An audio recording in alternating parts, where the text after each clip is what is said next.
the same time is not something to fuck I'm around gonna start the with, YouTube. Appreciate all you guys in here. I'm telling you, it's not We're gonna something talk to mess about the around game. with. OpTic fans down 0-3 in finals this year so Champs far. curse hits like crack. There's a What reason only walk, one man? team's ever beaten through it. Yeah, but the mates one was the one that entertained me the most. Oh, never mind. I already read that. Really no flank today, hey? That's all good. That's all good. The probably Actually, bets they are. I'm sorry, bro. It's probably gonna do be think okay. on Monday. It's gonna be okay. Deep breaths. No more curses. I start applying my fear. There's too many curses at this point, bro. There's too many. I was looking at Jake Maverick wants to talk about the games, There's but I don't know too what he's many doing. curses to be had, dude. Wow. What a weekend, bro. Actually, what a weekend.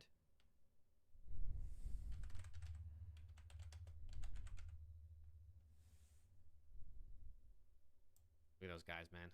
Look at those fucking guys, man. Look at Neum, dude. So tough. Is there still places available for the Paris event? Like, tickets? I'm not sure, to be honest. I have no idea. I know tickets were sold out, and then they were, like, releasing, like, new ones. And What? Then they sold out quick. I have no idea. Yeah, I'm gonna need a media pass, I otherwise I'm imagine since there's fucking still a cooked for couple that weeks to the event. They might I'm try to literally figure out a way to cooked. open up more seats, but I really don't know. Oh my god, hey Viper, peace out, bro. Alright. Enjoy work, man. When is Paris event? We back, it OpTic bums is down, let's go. Like 5 weeks, I want to say it is. Let's fucking go. We start back up on the 29th, so it's gonna be like what? A week of a minor, 2, 3. Is it, I think it's the week of the 26th. Is it the week of the 26th?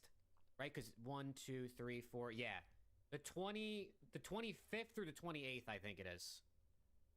I think it's May 25th or June 25th. Wait, June. Am I fucking tripping? Yeah, June 25th. I'm pretty sure is when it is. Oh my god. Shotzi Kesty, putting his appreciate team you, in bro. 3v4s has cost. Kesty, dude, I still got it right here, Kesty. I still got it right here. See this Shotzi shit, putting his Kesty? team in 3v4s has been I still costing his got that team shit in right there, overloads. man. It's They need to locked and rework their game Don't plans. think I forgot. You're my goat. Yeah, but in overload, like you have to make plays though. 360 euros for 3 days? Damn, really? 360? Yeah, I'm Holy cooked, shit, bro. I'm that gonna need feels a like a media lot. pass for that. Shotzi feels putting like his a lot. team and also scamming in S&D. Oh, in S&D he scammed for sure. He scammed in fucking Oh my Surge God, dude. so hard. Hotel prices are worse? Scammed in I mean, Surge so I've never hard. been to Paris, but I can imagine it's expensive. Hey, well, apparently we're going to be back in Paris for EWC. So it looks like we're going to be Paris, Vegas, back to Paris for the last 3 events of the season. So two EU events coming our way, assuming that the EWC leaks of them going to Paris and not doing it in Riyadh is true. Ben, come on, man. Come on, Ben. Yeah, wow. Chat, I appreciate you guys, man, for real. If you're not subbed on YouTube, make sure to sub. If you're not followed on Twitch, make sure to follow. Appreciate everyone who's popping on in. Check CDL Hater. What did this fucking person... What did CDL Hater tweet, bro? Ryzen, thank you for the follow. What did CDL Hater tweet? Which one?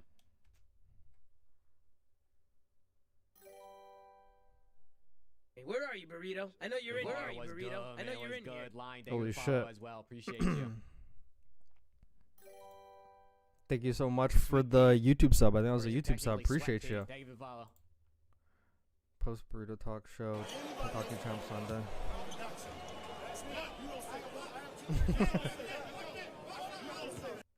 Dude. Oh, man.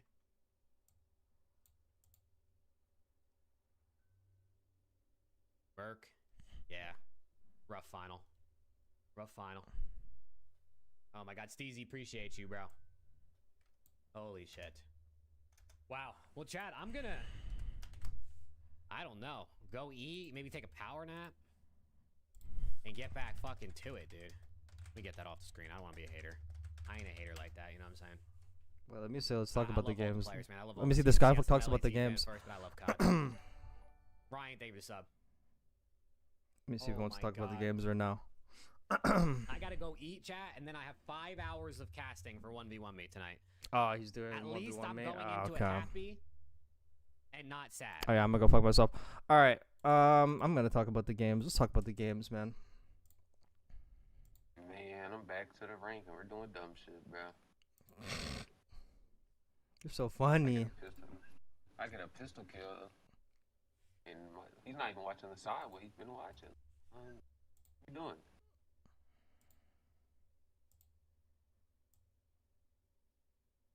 Fucking dumbass. On, bruh.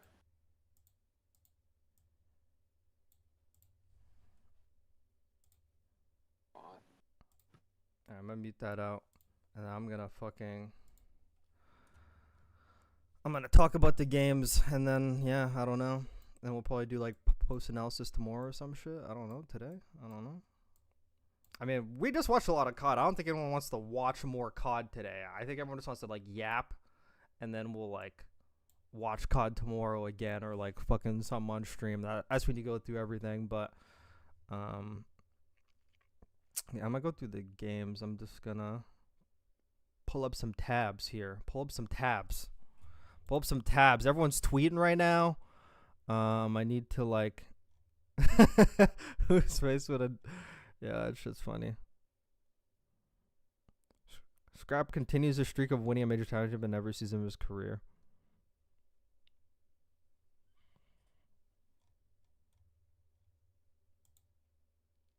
Gonna open more Twitter tabs.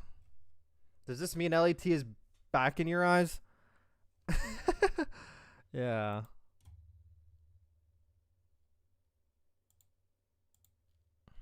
Real.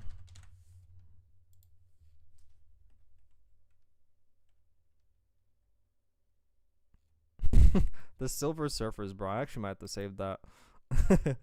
Yeah. I'm gonna save that.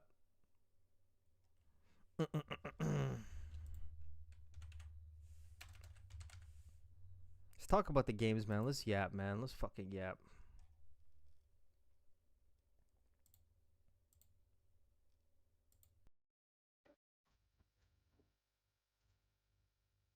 Settle it down, so. Why is Merc so bad in grand finals? I think his fucking like, I think his fucking nervous system gets overran, bro. I think his nervous system gets overran. I mean, yeah, it's 16k damage. I don't know what to tell you.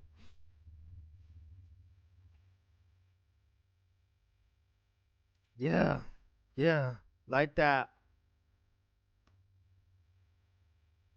The way that everybody talk. Was the finals close? I didn't really watch it. Yeah, it was. It was close. It was map number 7. Can't lie. OpTic kind of scam searcher. Shotzi and Hook were just running it down. I mean, it was that same aggression that got them a lot of rounds, but it cost them a lot of rounds at the same time. There's no fan base that deserves this more than OpTic fans. So toxic and arrogant. Facts. There's a reason they're despised in every game they invest. OpTic trash cans. Damn, we got just an OpTic hate party in here, man. This is like, it's like my wet dream. I like this.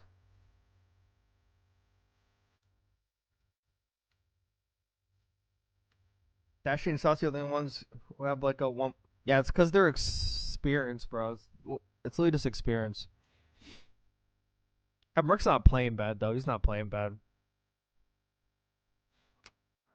I think LAT was doing a good job countering him. Look at him, 1.11 in grand finals.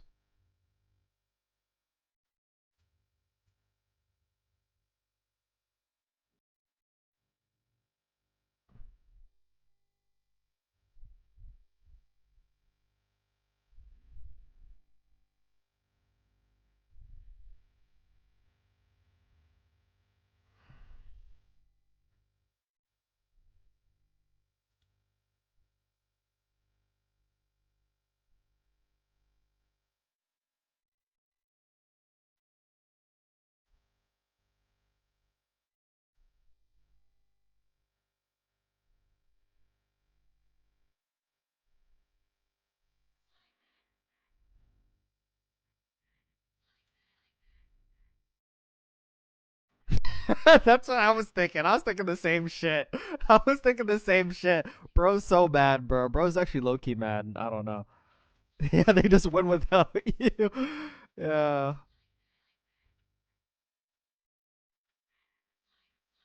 Okay. Alright. I entered his name wrong. Holy fuck.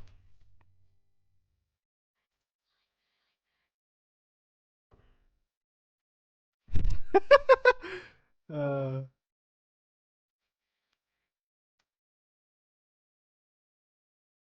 Everyone's saying I'm so happy, so proud for you. Man. Even though 4 got them one, we need more black players. All we do is win. Da, da, da. I'm pretty sure I blocked this guy, did I not? Yeah, I blocked him. His shit don't even show up. Alright, let's talk about the games, bro. I'm not sure if I'm even allowed to be playing Drake on stream. That happens in every sports team when it's huge. You have a good fans and bad. Don't put the good OpTic fans with a bunch of bad apples. I still think face fans on Twitter are the worst fan base I've seen besides mates. Some of us OpTic fans respect the Thieves game today, just like the first 2 majors. Wonder how upset Scump was when they lost. Oh, he was very upset. I actually rewatch it. You could go back in my fuck Twitch stream and go see how fucking angry they are. He who enlightens is on Twitch. Let's go, baby. My guy. Scoreboard Merchants Merc isn't playing that. People egg said about mates. What the fuck did egg say about mates?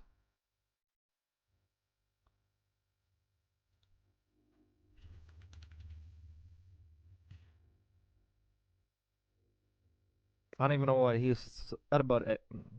Or are you talking about on like the ink yesterday?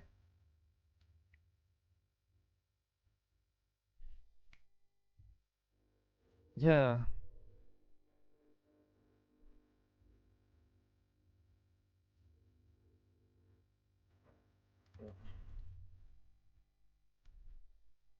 Outside tweaking, we could be outside tweaking, we could be outside tweaking, we could be outside tweaking. Wait, are you not able to like actually like select? Oh yeah, you can.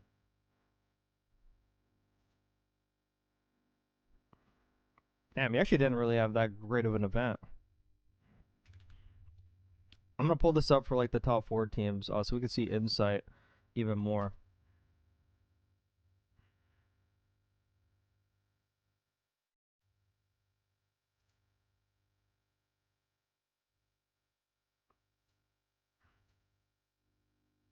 Jamie insight, man, that boy, that boy.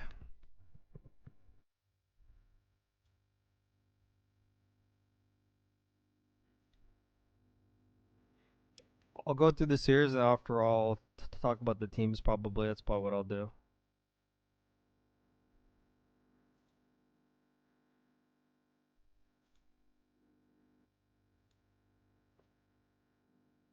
Let's go Neum. Let's fucking go Neum.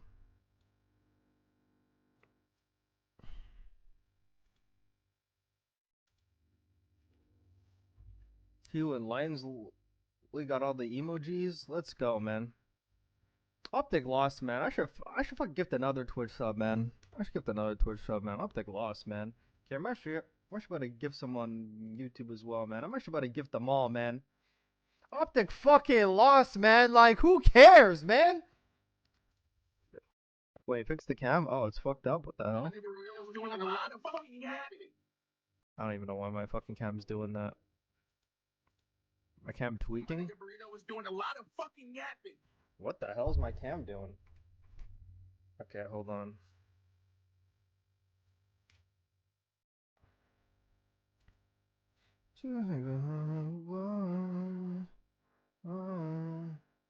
There we go. The lighting in my room is ass. That's what's fucking ass. I look so bad in this room. OpTic lost, baby. Get home. Oh. Whoa. Whoa. Yeah. Yeah. OpTic lost, baby. With an S and a okay. Yeah. I'm gifting them all, baby. Membership gifting. 5 more. This is my last 5. Last 5 for the month. Let's go. Told you Nim was that guy. What do you mean you told me? I fucking knew before everybody else. Let's go, baby. Out west, nigga. Sleepy boy, shorty. Armunia, Angel. Wait, my cam's messed up. Is it messing up again? Okay, it's not. Never mind. Crazy Koi got top 3 with Inside again. I know, bro. Imagine what they would do without him, bro. They'd do a lot more.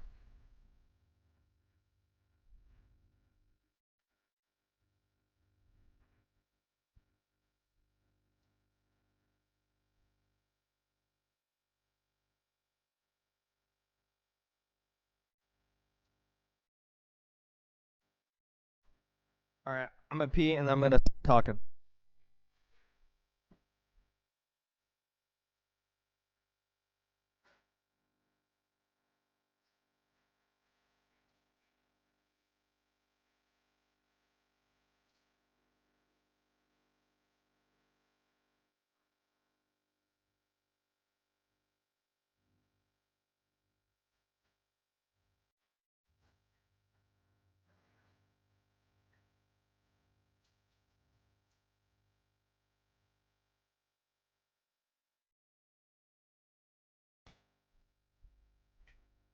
Bro, I actually feel like I should talk about like the whole entire fucking weekend, you know? But like, I'm not gonna talk about the whole weekend. That's a lot of games. But a lot of games, but I could pull up some other games. Actually, I'll probably do like another episode. I'll probably do another episode for Paris. We got like 2 weeks off.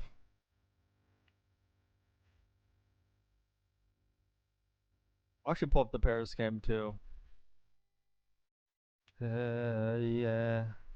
Everyone else is not worth talking about. I'm just gonna talk about like the top 5. I'm gonna talk about the I'm gonna talk about the top 5, and then that's it. Thank you for everyone tuning in, man. I appreciate everyone here. Let's go. What do you do if you're Optic? I mean, literally keep the exact same fucking team together. Just don't fuck up. Get a better map pool. Get get Sokka in your map pool. Tighten up on S&D, and like you're in a pretty good spot. They don't really got to do that much. I remember you weren't fully convinced, nigga. What? Bro, in the offseason, I was only telling Koi to pick this nigga up. Like, how do you stop yourself from tweaking now? Go back to work and fix your overload. I don't think OpTic's over. I mean, like, their Den overload did regress because I think they're trying to focus on other stuff in their map pool. But, and they're going to the Paris Major where the crowd is going to fucking hate them. I know. It's going to be beautiful, bro. I'm about to go fucking 4-0, bro. They're about to get booed out the building over there. They're about to get booed out the building. Some of us OpTic fans was actually I read that. I'm faded. OpTic down. Let's go. We all called it. Just didn't know who would win. From now to Major 4, the name is OpTic Surge. I like that name, baby. I like that name. What would you do in Koi's position? I mean, well, they're not going to make a change. And I actually already tweeted about it. This is what I think about Koi. Like, all you got to do, expand your map pool. Okay, I'm actually done with this music now. Koi's not going to make a change, okay? They got back-to-back top 3s. They're not going to do it because, you know, like, they're just, like, not going to. Even though I don't agree with it. So all they got to do is just expand their map pool. That's all they got to do. They really got to work on S&D. If I were them, I would not play Plaza. Like, just auto veto Plaza. Like, just no point in playing that random ass map. Just don't play Plaza. Work on the other maps. Like, apparently you got way better at Raid. That's great. And then their overload is actually really good, even though like Insight has like no output in that mode. And he actually costed them on the exposure against OpTic. He actually really costed them. But it's S&D and it's hardpoint. I think their overload's like good enough. But yeah, if OpTic sold Neum to Ravens like originally intended, OpTic win Major 3. Yeah, they weren't gonna do it. You know what's crazy? Hex being a good CEO and looking out for Neum cost OpTic this major. He probably thought LAT was like so bad that it was not even gonna matter. The Raid S&D scams and loss made me realize OpTic was losing the grand finals. I mean, there's some people that needed up until like that to figure out, and then there's some people like me that just already knew, man. There's some people that already knew what was going down, man. There's just some people that just already knew, you know. Nah, I actually gotta show you guys something. This shit was hilarious. Everyone actually fucking hard doubted me for this one. I gotta scroll down here. I've been tweeting a lot lately. So a guy made a tweet about OpTic. Bro, I didn't even like open the comments for this, but I'm actually opening up now. I said OpTic MCU's hardpoint issues, their overall map pool in general, and then I fucking did a bunch of reasons, retarded, explains why they're 5-0. I'm like, who cares about qualifiers, brother? You talk utter and complete shit week to week. Please give it a rest. Brain zero. That's actually hilarious. That's actually funny. That guy's actually hilarious. This is the dumbest shit I've ever read. LOL. Bleh. You know, you just yapped the whole load. OpTic's losing again, by the way. You realize they're the best breaking holding team this stage, right? I mean, the fucking standards are low. You're absolutely brain dead. They're once again 5-0 this split. I'm just gonna like start liking comments now. What did Sib say? Like, you're a YouTuber? Yeah, I fucking wonder where Dante is. I wonder where Dante is right now. I wonder where he is. You're retarded, still yapping. Stop giving this guy engagement. Hey, JP Krez, this guy said y'all have a serious problem. He's looking for coaching. Yeah, this guy's hilarious. God, everyone just fucking loves me. God, I'm the most loved person in the scene. It's actually, everyone just loves me, bro. Everyone absolutely loves me. Been noticed, they gotta improve. This is the only guy with common sense. So they gotta like that. You lack a lot of knowledge. Scar is not their best HP for starters. Interesting. I think we're underestimating just how dominant the NPC meta is. You wrote this sounding like we can't win a hard point. 5-0 on the stage. You just yapped a whole lot. Wow, just said they're very good, but they should be better. All these guys with no notifications are about to open up their shit, and you know, just know I was watching. Just know I was there. What the fuck did I just read? Not reading that. You talk complete and other shit. That explains why they're 5-0. Like that too. Oh man, I love being right. They scam the Scars and need 1-0 overloads. Need Jamie to get aggressive and get more involved with team gunfights, get some engagements. Bro, I could pull up a clip. Hold on. I'm gonna pull this one up, and I'll actually play this as I'm like recording for the episode here. They probably already have it up.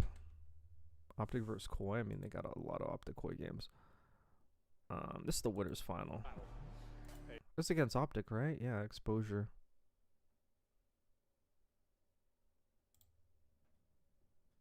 There's like 4 minutes. I remember the round like it was yesterday. Okay, I'm gonna play this during the show. As I close my window. Nima Merc are proving my narrative that holding players hostage is the right thing to do. Subsite. Holding name hostage is the right thing to do? What the hell? I'm nervous they're gonna scam champs. Don't be nervous, because it's gonna happen, man. These teams will start sending them to losers. I feel... Bro, you think losers... Okay, like we're on that train again. I forgot about that. You're probably on that train. Roger that. I could pull up this one, and there's another one, but like... What was the other one? There's another map where he did something I didn't like. I mean, I could probably name a million examples, but I'll just have this one open. I feel like Shotzi got too much blame for their overload this tourney. Yeah, he got way too... Bro, you have to play fast in overload. Everyone's complaining that he's fucking sprinting out. Bro, you literally have to do that in overload. You got no choice. You literally have to play that way. Like, you can't camp. No one needed this more than OpTic fans. Yep. They needed to hold that for sure. OpTic overload being battle stage cost them this tournament. And like their S&D also slacked too, you know? Like their S&D slacked. Their S&D slacked. God, am I the only one live on fucking Call of Duty or what, bro? Is anyone else even live? It's literally just me. Yeah, let's fucking do this shit. Damn, everyone's watching fucking Zuma VODs, hey? Everyone hates me. Alright. I'm gonna run some shit. Let's get it, baby. All right. Is OpTic the new phase Vanguard? Oh, everyone's tweeting it. CDL hater. Never thought this would happen. All good things come to an end. Never thought this would happen. Ah, come on, man. Never thought this would happen, bro.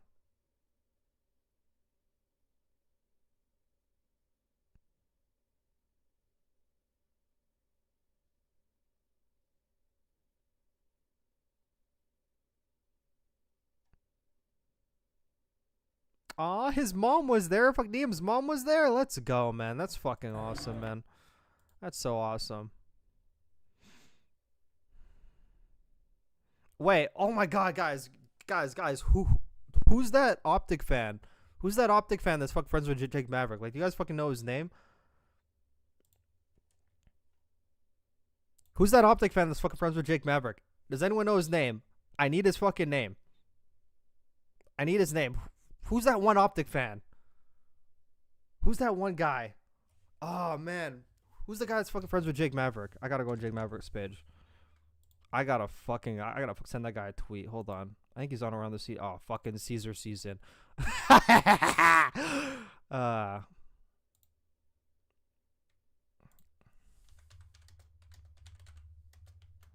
gonna be like, eat a dick.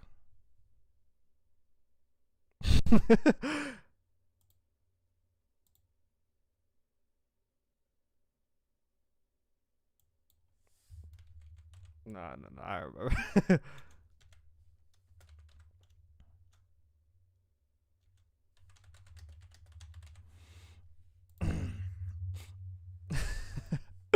Ah, fuck, I needed that. I needed that. I needed that. All right. I'm gonna start talking about some teams. I'm gonna act like I'm on my podcast. Okay, I'm gonna act like I'm on my podcast, and then I'm gonna just yap and then talk to the chat and all that shit. Okay, I don't need that tab no more.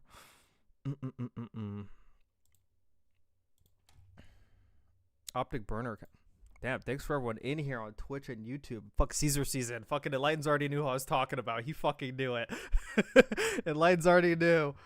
Oh, man. I remember I literally tweeted something about OpTic. I was like, OpTic's like the best team I ever saw and the worst team. And this guy was like, this guy was fucking saying some shit. I'm like, all right, I'm about to lock in on this guy. I fucks with him too. Yeah. You should talk about how shit mates are before their own major. Yeah. Gotta make sure I fucking watch my words, otherwise I'm not getting a media pass.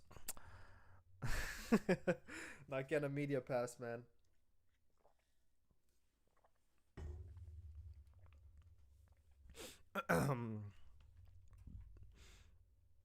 Alright, I'm usually gonna add the other stuff in fucking post-production. Like, you know how I do shit. Losers bracket cheese again. Yo, what's good, Jay season? Again, hurts OpTic. No, it doesn't. We're not doing that. No, Jay. No. Jay. Like, we're not doing that shit. No. We're not doing that shit. We're not doing that shit. We're not doing that losers bracket shit. Nah. Come bring your ass back here. No. We're not doing that. No. They lost fair and square. They had a warm up. They had Huntsman back there. We're not doing that. We're not doing that. They had a warm up booth back there. I'm not having it. I'm happy for that motherfucker Niam. I know, man. I actually got. Can I use some more punch in the air right now? I'm just tweeting everything, bro. I really don't give a fuck.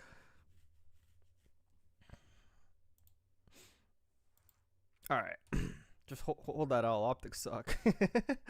All right. I've been talking so much, man. My voice hurts, but fuck it.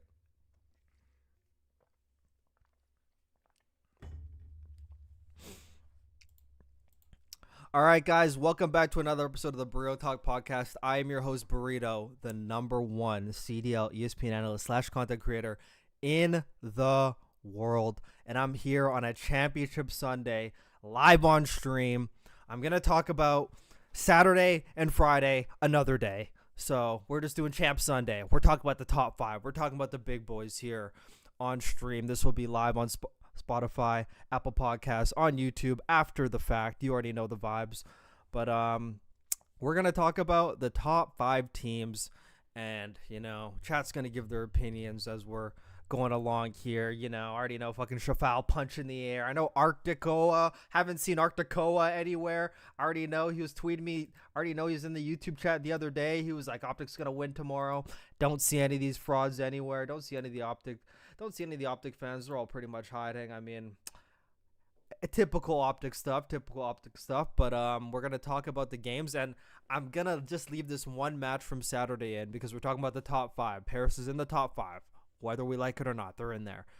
And I'm going to talk about this 3-1 against FaZe. And I'm not necessarily talking about the series, but more about Paris Gentlemates. Because where do we go when it comes to Paris Gentlemates? They host the next major in a month and a half in their home in Paris. And I know Gataga, and I don't know him personally, but I know Gataga, and I know the org over there. They love to win, and they really want to please their fans. And I don't think they're going to accept anything less than a championship Sunday, top 4, maybe top 3 minimum. I don't think they're going to accept going out on Saturday and not having a show for their home fans for Sunday. So they're left at a crossroads right now. Do we panic and do we make a change because clearly this team right now is not working out? Or do we stick it out and hope things get better in the span of a month when things haven't been going good ever since stage 1?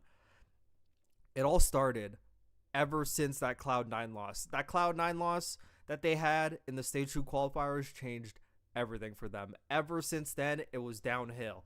Makes me wonder if they locked in that game and they won that game and they didn't get upset. Who knows if it would have changed the tide. But ever since that loss to Cloud9 in the qualifiers, it has been downhill, and we do not recognize them anymore. And everyone is wondering, what do you do? What's wrong? Everyone's trying to think of solutions, think about problems. No one knows what to do. No one knows what to fix. I'm here to give my solutions, okay? And I'm here to give my thesis as well. I think, personally, that the reason why the team's doing bad, I don't even think it's... So... I like to think I have a pretty good hunch, especially when I watch Call of Duty. For me, it's a lot more obvious to tell if a team's doing bad, or if a team can't get the hang of it, or if a team just doesn't want to play together. And to me, I feel like it's more of a personal thing that's just affecting their overall gameplay. Because you can't expect me to believe that a team that was so good at hardpoint all of a sudden cannot just play the mode anymore. And everything that they did right in stage 1, they just no longer do. I remember watching them play Colossus hardpoint in the beginning. They were 2-man hitting flanks. They were always playing wide, spreading formations thin. They don't do that anymore. They just 4-hit the front of the hill. Like, they don't care anymore. Like, you can't tell me that can't just go away. And they got coaches. They got smart coaches. They got everyone. There's no way no one's fucking seeing this. Like, there's no way the way they're playing is changing and they don't know how to fix it. It's very clear to me there's an internal struggle somewhere. I can't pinpoint the exact players because I'm not in the camp, but it's very easy to see there's some internal struggles, and it was very clear to me, and it really clicked last night when I saw like a small little video clip on the live stream. And I don't know why I'd even like think about this, but I already kind of saw it. But you remember how hyped Paris was at the major, at Major 1, back when none of them won, and they were coming in as like a top 2 favorite, and they were super hype. Every match, you could tell they were really hungry. All of them wanted to prove everyone wrong. Ghosty, Envoy just got dropped from Thieves. Neptune had no one pick him up. Dante, off a terrible year, trying to prove he's a superstar. The way that they were at that Major 1, compare that to Major 2 and Major 3. Major 2 especially, okay? Major 2 especially, on Birmingham, on the stage, bro, they looked like they were dead. Like, they look like they just came through a long season of depression. Like, everyone was depressed. No one was smiling. They're coming out on stage just like moping, barely even fist bumping each other. Compare that to Major 1. Major 1, they would fucking win a map. I see Dante looking side to side, dapping like, let's go. Let's freaking go. Ever since then, I haven't seen anything like that. Now it's just kind of like a, it's kind of like a light like tap. It's kind of like a light fist bump either way. So it just leads me to believe there's something going on, because there's no way that positivity, that hype, that motivation when you're on LAN and you fucking win a map, there's no way that just goes away. It looks like people just playing together just to get by. And that's what the comms look like and sounded like, especially in their last one against FaZe. It looked, and even before FaZe and all the other listens, it looks like people just trying to get by, like just playing just to get by the game. And I also think that Neptune and Envoy, even though Envoy statistic wise and performance wise is an issue, he's averaging like below like a 0.98 on the season. I'm even gonna pull up his statistics like from this season. I'll just pull them up now because this FaZe game was irrelevant. They were always gonna lose like the FaZe game, even though FaZe was not playing hardpoint good. They were always gonna lose.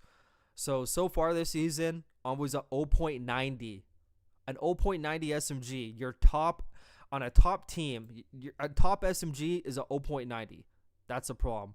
0.92 respawn KD, 0.92 hardpoint, 0.9 S&D, 0.88 overload. Not getting enough kills. I think Envoy's main problem, he's a very smart player, but I think his main problem is he doesn't pre-aim enough. This guy plays like Kenny on OpTic and LAT, where he just flies. It's like he doesn't really think about where the next gunfight is coming from. He kind of just runs into it.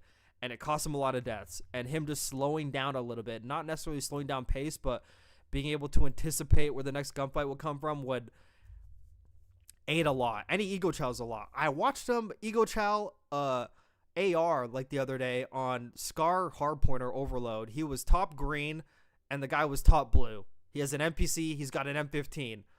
Why are we chowing that? You're never going to win that. He got smoked, obviously.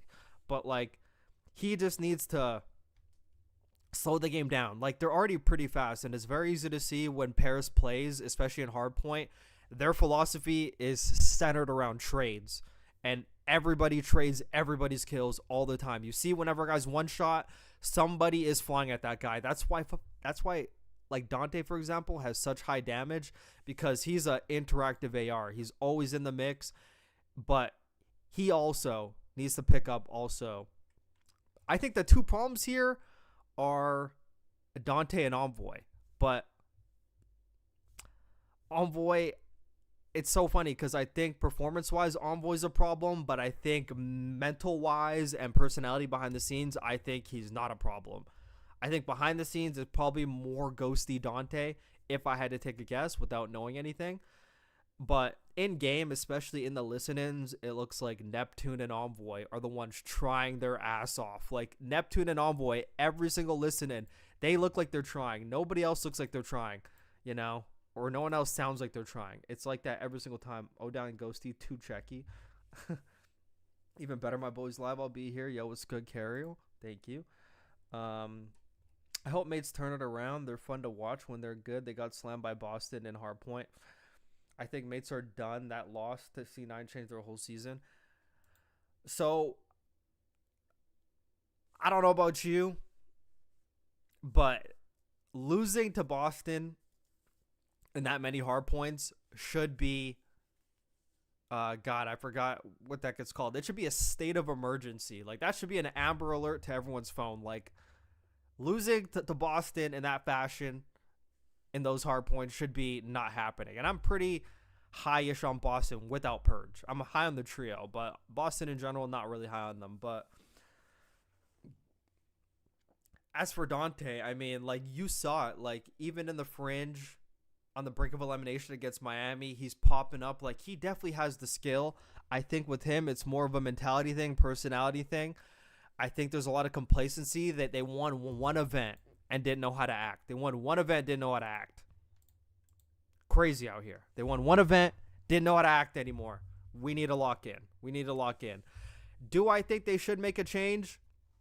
Me personally, Like, if you asked me like a month ago, I probably would have told you no, because on paper, Envoy, Ghosty, Neptune, Sib, who are you replacing that with?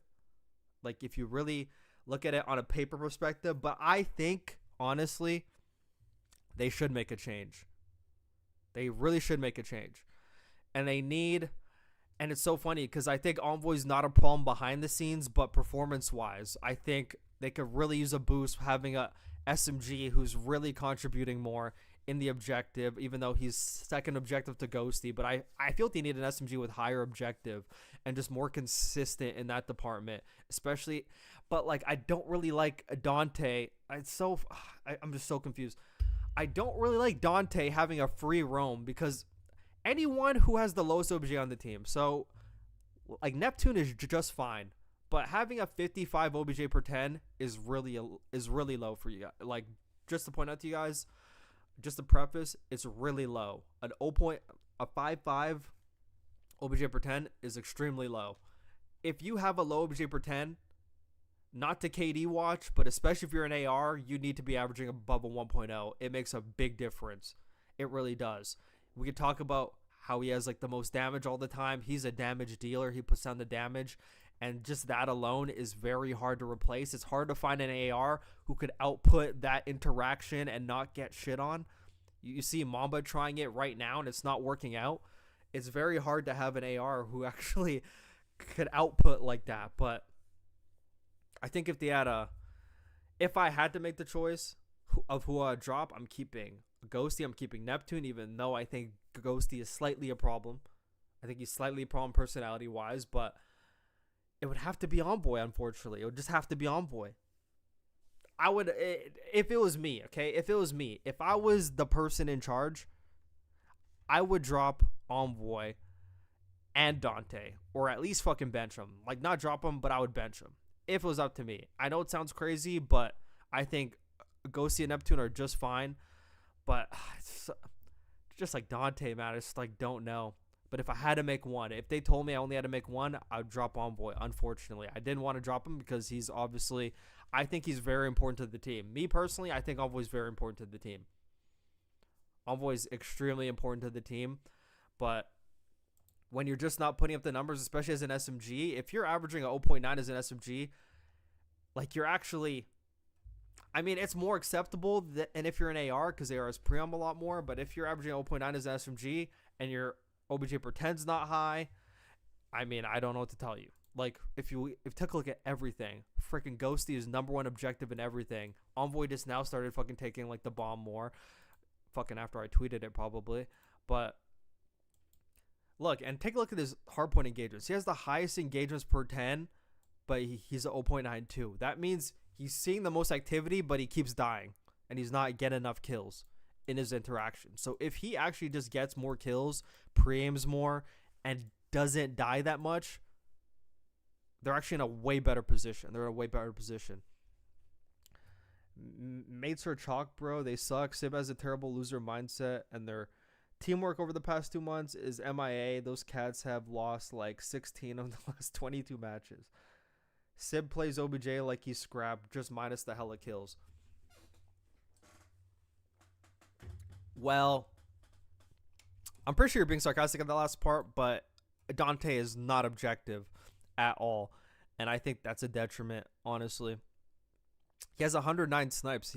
No one on Paris is even positive in S&D. Not one person. That's really bad. And if you take a look at their S&D, they're 23 and 30. I mean, you could talk about their S&D being a problem. I already knew that. I think they finally started changing things around this event, but it's a little bit too late. But now they're going to have a week and a half to scrim before the matches. And even their match schedule, I mean, pretty easy match schedule. They got Carolina first. They got Falcons. They got FaZe. They got Vancouver. And they got Breach. So they're guaranteed wins, hopefully, against Carolina, Vancouver, and Breach, which would guarantee them the winner's bracket.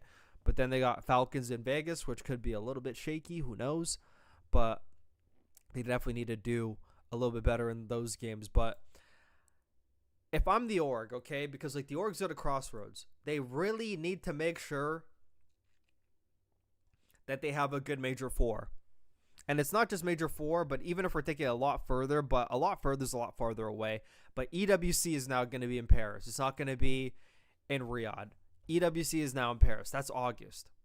So you want to make sure for those two events, you are placing good. Like, you don't want to show up to Paris in front of your home crowd and be out early freaking Saturday. Like, that's just not cool.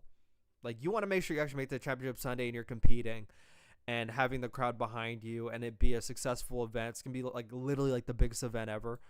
So if I'm them, I mean, I wish I knew like what the team docs were like. I really wish I knew. I just know it's a personality thing, and if it's a personality thing, I'm getting freaking Dante out. I know he was like the MVP of like Major 1. I would get him out before I get Envoy out.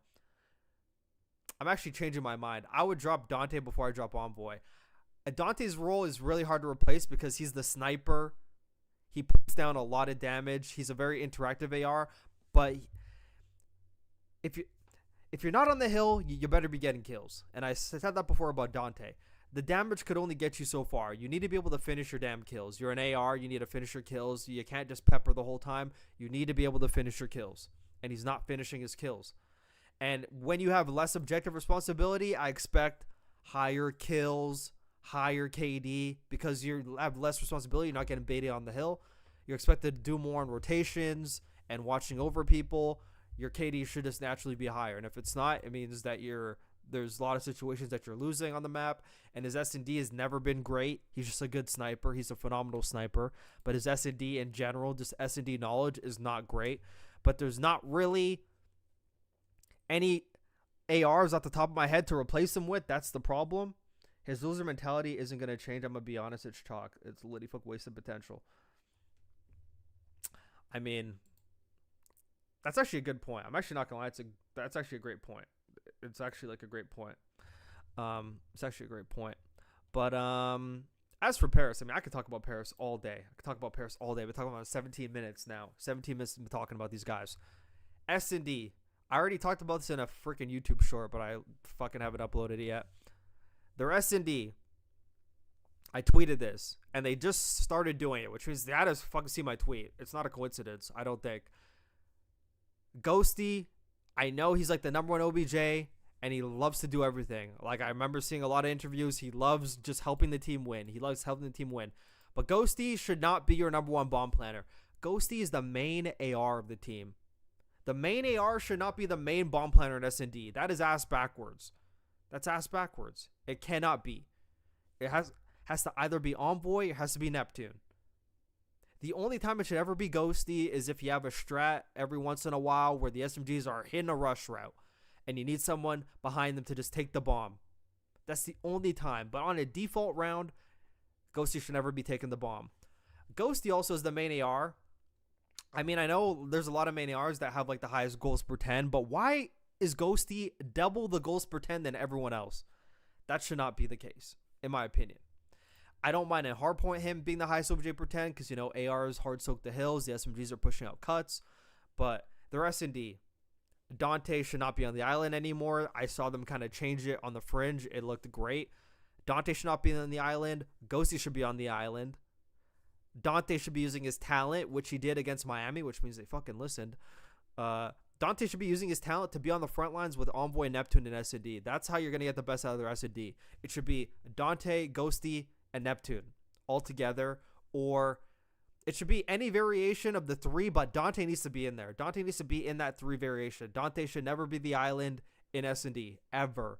I don't want Dante to be the last guy alive. I don't want him to be the last two alive. I don't like his situational S&D play at all. He's not a good situational S&D player. He's just not. I don't care what anyone says. He has all the talent in the world. He's a good sniper. Use that to get first bloods. Use that to get trades. Use his talent in situations where it's actually going to be accentuated, which is going with the team. Leave the island to either Ghosty, Envoy, or Neptune, depending on what your strat is. Dante should always be rolling with the group in S&D on offense, even on defense. Don't even leave him on an island. Leave him with someone else. You're seeing how LAT is doing it with Scrap. Scrap is getting a lot smarter at S&D, but Scrap's always with somebody. He's always in a position where his talent, being Iron Man, is being accentuated. He's able to get first bloods because he's putting himself in AR spots to get first bloods. He's getting trades. He's rolling with the subs. And it makes his S&D look way better because that's what you do. You find people's talents and you put them in the best spot for it. Dante is not a good situational S&D player. Watch one S&D stream he plays. You'll find out everything you need to know about that. Put him in situations where his skill takes the front lines. Waleed, I would drop Envoy before Sib. Sib dropping that much damage, and somehow Envoy can't finish the kills with a .9 needed for the sub to follow up on the kills. Them winning Major 1 was for real a miracle. Coming to that season, I thought they were for sure chalk, mainly because of Sib and Ghosty. Well, they weren't even supposed to win the Major 1. It was supposed to be FaZe. It's supposed to be FaZe that won that Major, but, I mean, 0-4. That's all I got to say. 0-4 for sure. 0-4 just doing 0-4 things, but 0-4 is a lot better now. But as for their overload, they're 10-11 on exposure. Insane. They're 4-3 on Scar, and they're 6-6 on Den. They're 20-20. They're 20-20 in overload. I mean, that's not good for a team that's supposed to be a good respawn team. And I talked about their overload. I made a whole paragraph of what their overload should do to get better. Clearly, I haven't looked at it. But Scar should be their best map, because Scar is more of a kill whore map, and they do good at it on land, to be honest. They do good on land, but online is a completely different story. Exposure, they do a bad job playing ahead, and I just really wish I could just get my paws in there. Just really get my paws in there. Really need to get my paws in there. But I talked about their overload a lot in a lot of videos, so I'm not going to reiterate everything I'm saying. As for their hard point, we need to start hitting routes. We need to start playing together. We're not hitting routes anymore. This gentleman's team used to 2-man routes. They used to 2-man routes. It would be great. They play with aggression. They play together. Now it kind of looks like they play their best hardpoint when they're down, which is not really a good thing. They play their best hardpoint when they're down, and it's for like a glimpse where you start seeing heavy trades come in, and they have to lock in because they're so far behind, and you have to tighten up, like whenever you're down in a hard point and you have to start locking in and playing tighter. That's the only time their hard point looks good. But just in general, their hard point is not good. When it's just a normal game just going on, it only looks better when they have to be forced to. And they definitely need to up their freaking hardpoint map pool. Their own 4 in Gridlock. They're pretty good at Sake. Twin. Wait, what? Twin. Yeah, Twin. Yeah, he was terrible. It's crazy to think, because Paris started off the season like 15-1 at hardpoint. They were like 15-1, and now they're 39-30. So they're like 14-19 in like their next hardpoints. That's pretty crazy. That's pretty fucking insane.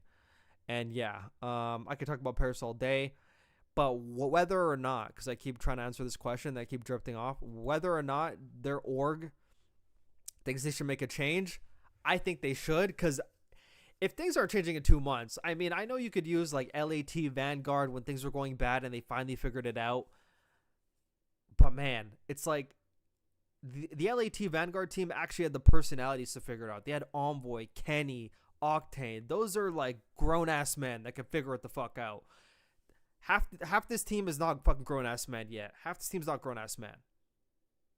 Half this team's pretty immature, if you ask me.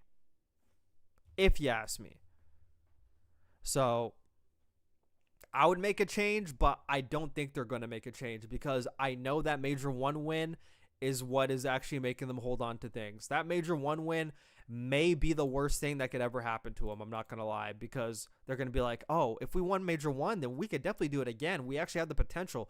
We just need to figure out what's going wrong. And that's probably like the worst thing that could happen to some teams, is when they get a glimpse of winning, it could stop them from making a change even when they have to.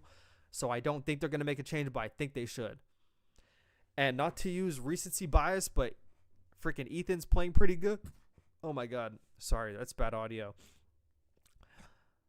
I think Ethan's playing pretty good, but he's an SMG. He could replace Envoy, but he doesn't have the comms. He kind of looks a bit antisocial. I don't know. I don't know. But they need an AR. But, man, the AR options are pretty slim. You need someone that can snipe. You need someone that can put out the damage. You need someone that can actually get a kill and play fucking fast. So that's going to be hard to find. And you need someone that's mature. You need another mature person on the team. You need someone to balance. You need someone to balance out Envoy. And I think taking away Dante, because the thing about Dante, I'll say one more thing about Dante. I've been saying a lot about Dante. He not only does he have low objective, but he doesn't he doesn't communicate as well. He doesn't communicate. You listen to most of his freak listen-ins, he just calls out where he died. If you're not on the hill as much, you need to be able to communicate everything that you're doing, where you're going. He doesn't have that in his bag. If you take away him and you put in someone that could actually talk and actually get kills as well, you'd be in a way better spot. And I think anyone else you replace him with will probably be way better at S&D, to be honest. Let me see if I can pull up challengers. Am I able to get challenger names on here? All matches. Okay. Let me see if it'll actually show. Let me see if it'll actually do challengers. Because if I could get challengers in here. CDL Atlanta Open. Okay, this is the one we're talking about. Yeah. Completed. Oh, no, nothing. Okay, so can I pull up that shit? Actually, I'm going to see if I can. Real quick on audio. I'll literally edit it out anyway. I need some challenger stats, bro. I remember they had a spreadsheet. Twin. What is that thing? The Pit EU.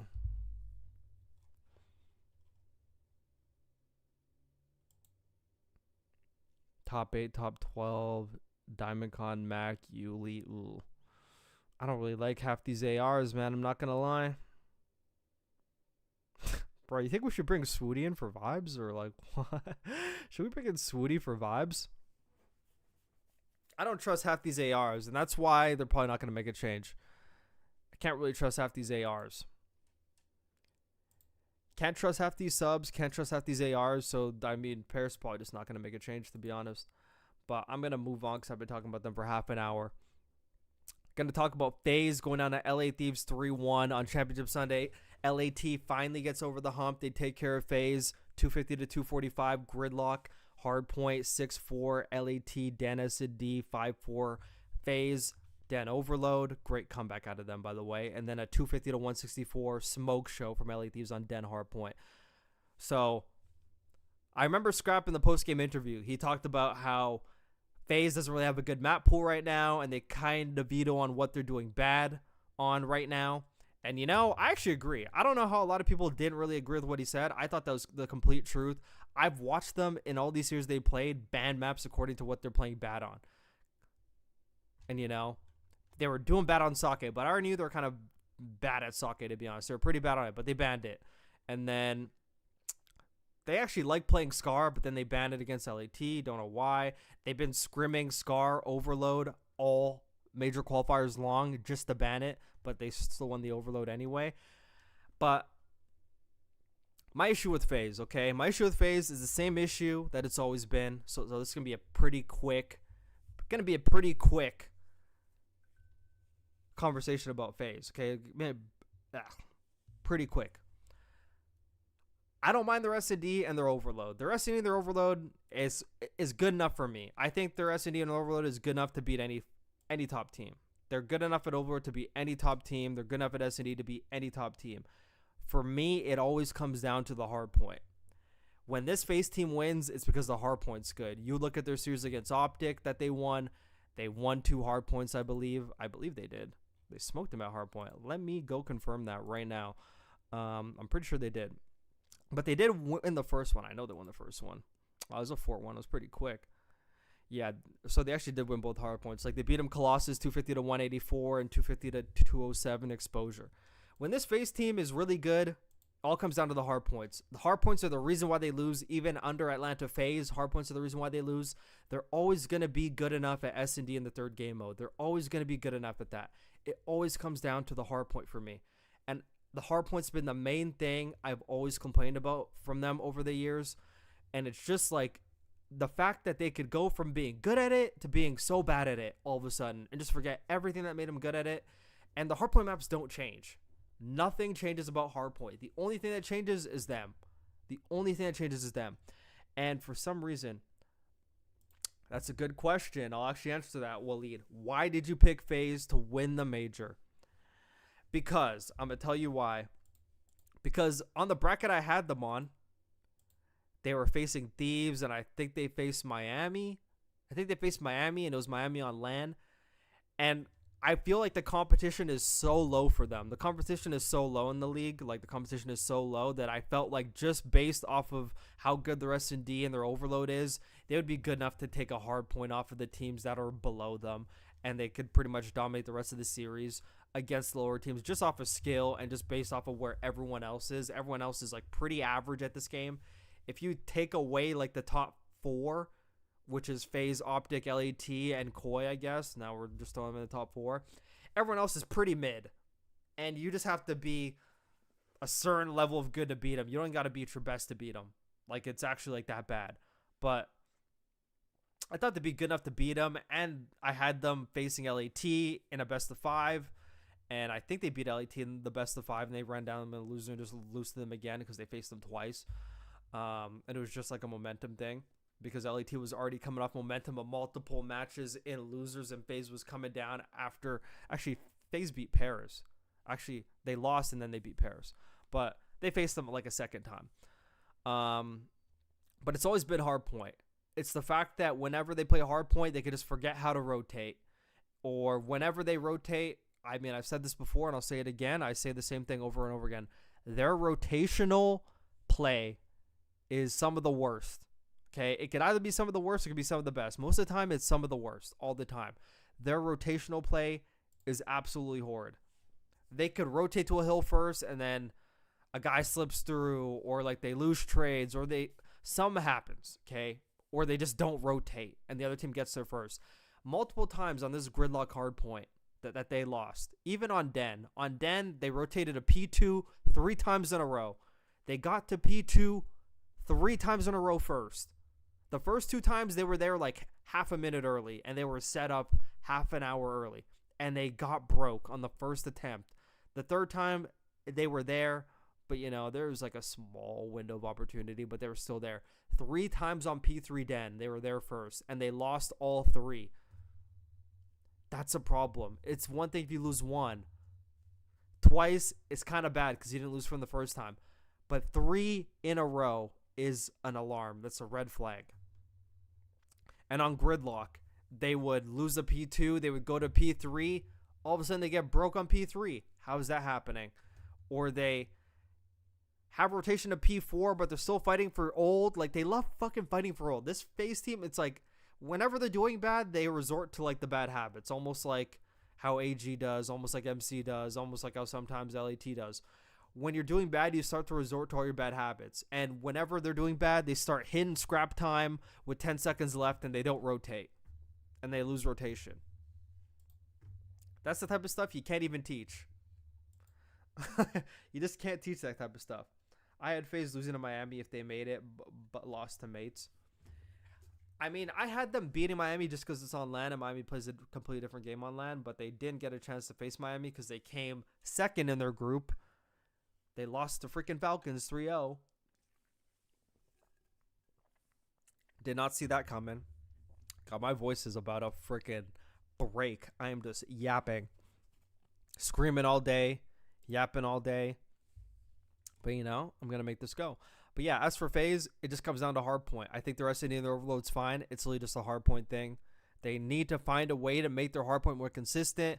Abuza didn't have a good event. He'll even tell you that himself. I think this is what happens, especially with some people, when they're not used to winning. When they're not used to winning, you get that one win, maybe you kind of take your foot off the gas pedal. If you haven't had a win before, you kind of take your foot off the gas pedal. You probably think you're like the best thing since sliced bread. And you know what? Maybe Benja was right. Maybe FaZe did need some more gunpowder because holy fuck, they were losing every rotation. So maybe they could use a little bit more gunfire. Maybe the gunpowder power, whatever. I don't even know. Actually, would have helped. The gunpowder, like the gunpower. Now we're going to talk about OpTic versus Koi. It finished 3-2, 250 to 152. Gridlock hardpoint win out of OpTic. Just absolutely destroyed them. A 6-1, a surprising 6-1 S&D raid win for Koi. And then a 5-4 exposure overload for OpTic. 250 to 212 Scar hardpoint for Koi, and a 6-2 last map Scar S&D for OpTic. My thesis on this series, I mean, arguing with Bance on Twitter, arguing with everyone on Twitter. Apparently, just because it's me, people are trying to defend fucking Insight now, which is actually incredible. That just shows how much people hate me these days. That map one Falcons match was insane. They trolled so many times by flipping spawns. Okay, Psych, I actually will comment on that real quick. FaZe could have just won 3-0. And the turning point of that hardpoint Colossus against Falcons was when they were up like almost 100. They had full control at P2. They had a 4 down. People were pushed up. But one guy forgot to go back and block the spawn. And then Falcons spawned behind them and break them. And ever since then, that lead went down. They lost the P2. Falcons came back. If one guy who was already right there, by the way, just had a brain fart, if that guy just backs up like 3 feet and blocks the back spawn and spawns Falcons P4, the game's over. And if they win the map number 1, they probably get momentum going into map number 2 and 3, but they gave Falcons the momentum, so then Falcons comes back and they start doing stuff. You know, that one map shifted the whole momentum of the series. If they just smoke Falcons the first map, FaZe probably fucking win the series. Just that one thing not blocking that one spawn. That's all it took. That's all it took. But as for the Koi series, my consensus on this is probably like the best series I've ever seen out of CleanX. Not just staring at his statistics, but actually seeing him live in the game. This was his best series, honestly. He was winning every gunfight. He was winning absurd gunfights. He was winning hard gunfights. He was doing everything. But once again, it's his best friend that lets him down. And he could go into all the post-game match interviews all he wants and talk about how important Insight is and how good he is. But deep down, I know he knows what I know. And I know he knows what all of us know. Insight is an anchor bringing this team down. And the crossroads is that Koi have now gotten back-to-back top 3s. And what team in their mind getting back-to-back top 3s, which pretty much 80% of the league would bite their hands off to get a freaking top 3. Like literally 90% of the league would literally bite their hands off for that. So if Koi gets that back-to-back, what would incline them to want to make a roster change? From their perspective, not from mine. From my perspective, you still make the change. What would incline them to make the change? Getting back-to-back top 3s. That's going to be their mindset going into the future. Why would we make a change? We just got back-to-back top 3s. I'll tell you why. Because you have an anchor on your team, okay? I'm sure Insight's a great guy, okay? Nothing against him personally. This is all business. This is Call of Duty that we're talking about right now. This is Call of Duty that we're talking about. And in this game and in this tournament and in this season, he has just been an absolute anchor for them. An absolute anchor.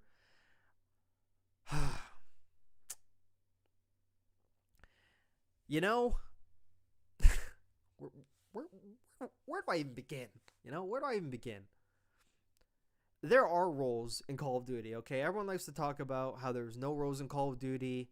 But, you know, there's roles to an extent. There's SMG players and there's AR players. There's the faster ARs, there's the slower ARs.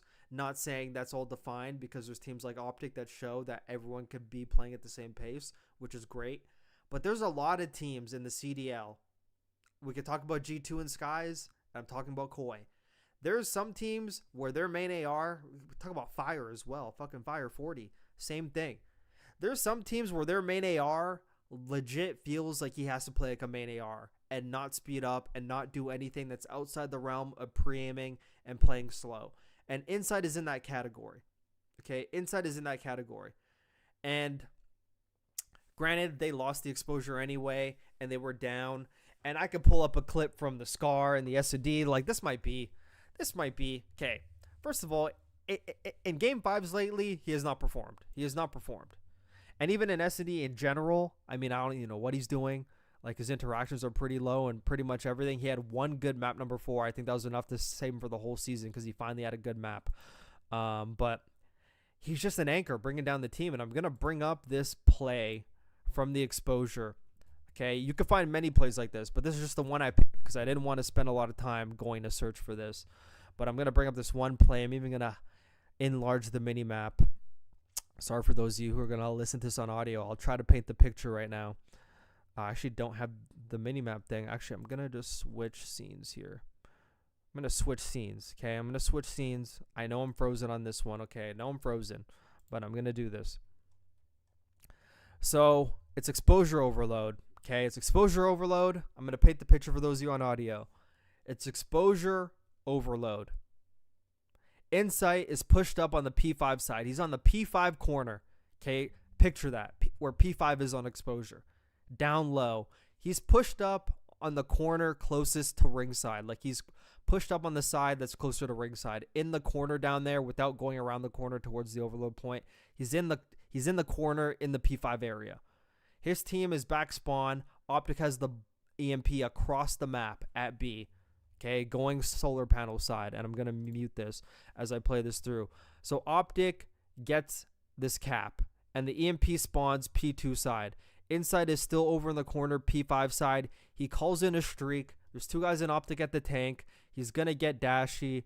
Kleenex is going to get Merc. And now Koi is pushing up solar panel side with a 2 down. Okay, there's 3 guys. Kleenex, Kips, and Joe are about to take this EMP, and they're about to run down solar panel side with a 2 down. Insight right now is up top P1. And all he has to do here is just run forward. He got 2 down. His team's already pushing up. He needs to just sprint to their spawn directly and cut everyone off. Go right through P4 and just cut to the back spawn. Look where this motherfucker goes. I was mind blown. Okay, I was mind blown when I saw this. Because his instinct, his main AR instinct, okay, this is where I'm relating it to. This is not about being fast, about being slow. This right here is about his main AR instinct. And his main AR instinct right here is telling him, I just need to get with my team. He's thinking about safety. He's not thinking about, I'm in the spot. I'm in the advanced position to go forward and fucking spawn kill and help my team because I'm in advanced position. Like, I'm going on a pinch. That's what he should be thinking. Insight doesn't have that part in his brain. He's a main AR. He thinks like a main AR. He is in the position to go on a pinch right now. P4 right now. Boom, he's gone. He could pinch right now. This motherfucker runs towards connector. And then he realizes a little bit like too late. He's like, oh shit, I gotta go this side. By then, 7 and 8 already swarming his whole team. Number 1's by himself. And even then, he doesn't even cut to the back spawn. He still has an opportunity to go through P4, cut back spawn, shoot 2 guys in the back. But instead, he goes the same side Joe is on and fucking just goes straight. And it does nothing. And then he dies. Diabolical route. Okay, diabolical route. He should have just went straight through P4, and he literally cuts all these motherfuckers off. No one was even looking for him. He could have just hit right through P3, or I mean right through P4, and literally shot 2 guys in the back, and they capped that. But he didn't. And he could cap that, be in the spawn, already be in an advanced position on ring, and probably help for like a relay. But I think that moment changed the whole game. But that was just my opinion on that. But there's a lot of scenarios like that. There's a lot of scenarios like that where he's in a position to do something. I already went through one on Sake. It's on my Twitter. It's on my YouTube, where he just sits there. There's a lot of times he's in a position. I see Skies do the exact same thing. They're in a position where they should be taking a route, trying to open the map up for their team, but they don't have that in them. They just are fixated on playing slow. Just fixated on it. And that's a detriment to the team. And I've never seen him even have a 1.0. He had above a 1.0 playing Huntsman. That was it. But if we even take a look at the KOI team, this event, this is KOI statistics, this event. Kleenex, 1.03. Jodeci's 1.11. Kips, 1.08. Insight, 0.89. And if we take a look at the Slayer ratings, for those who don't know what Slayer rating is, it's a compilation of your kills and your interactions, okay? Your kills and interactions. Kleenex, 98.76. Joe, a 95. Kips, 91. Insight, a 70. You can't be that far below than your team in interactions in this game. Okay, it's Black Ops 7. It's not MW3. In MW3, when ARs were literally just sitting on the hill soaking, even Dash was the exact same way in MW3. Every main AR was just tasked to sit on the hill and do nothing. In this game, everybody has to do everything, and Inside's just not doing that. He's not doing anything in S&D, not doing anything in Respawn. So what is the point? It's literally a ranked player on your team. It's someone bringing you down, and I mean, I just got to credit freaking Bance real quick, okay? I'm just going to open up this tweet if I can find it because I just been tweeting all weekend. Let me see if I pull this up. Let me see if I can pull up this tweet. So I made a tweet because Oka said, I'm tired of the disrespect. That's what Oka said. He said, I'm tired of the fucking disrespect. And he was just getting cooked for it. And I said, just for Insight has a lower Slayer rating than Okus on a way better team. Do with that information what you will. And Benjamin Bance, okay? Benjamin Bance has the audacity. And I mean, I got to credit it. It's another level of friendship to defend someone with a 76 Slayer rating. I have to tip him for that. Try to defend a 76 Slayer rating. Are you retarded or are you retarded, he says. On a way better team, meaning there's less kills on the map because you have the likes of Joe, Kips, Kleenex being allowed to do whatever they want. So yes, less kills for the guy, allowing them to do that. And then I got people saying, please rebuttal. And I pretty much rebuttal, but I actually rebuttal to the wrong person. But I actually did rebuttal to Bance. We'll get into that in a sec. But I want to read this one that I wrote, which pretty much also rebuttals to Bance. And clearly he's not using common sense. I understand you're trying to defend your friend, but holy fuck. Can we... I think some people try to defend their friends even when, like, you know, they're wrong. I mean, that's a good friend, but I mean, I don't really like fuck delusional people. So I said... if you are on a team that's better than a majority of the competition you play against, where you dominate majority of the match, there are more kills on the map, regardless if you have faster players in front of you.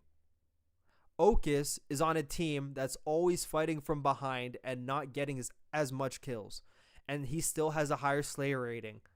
That's bad. Hope this helps you. Okay? And then I also said to Bance, I said, defending a 76 Slayer rating is a level of friendship I aspire to reach with someone someday. But men lie, women lie, stats do not. Abuza is the main OBJ / slowest on his team. He has an 89 Slayer rating. Super is super slow. He has an 88 Slayer rating. Niam has a BZ Scrap Hydra doing whatever they want, so there's less kills on the map. He has an 84. Skies is slow, but still has an 80. Dashi has 3 monsters running in front of him. He has an 85.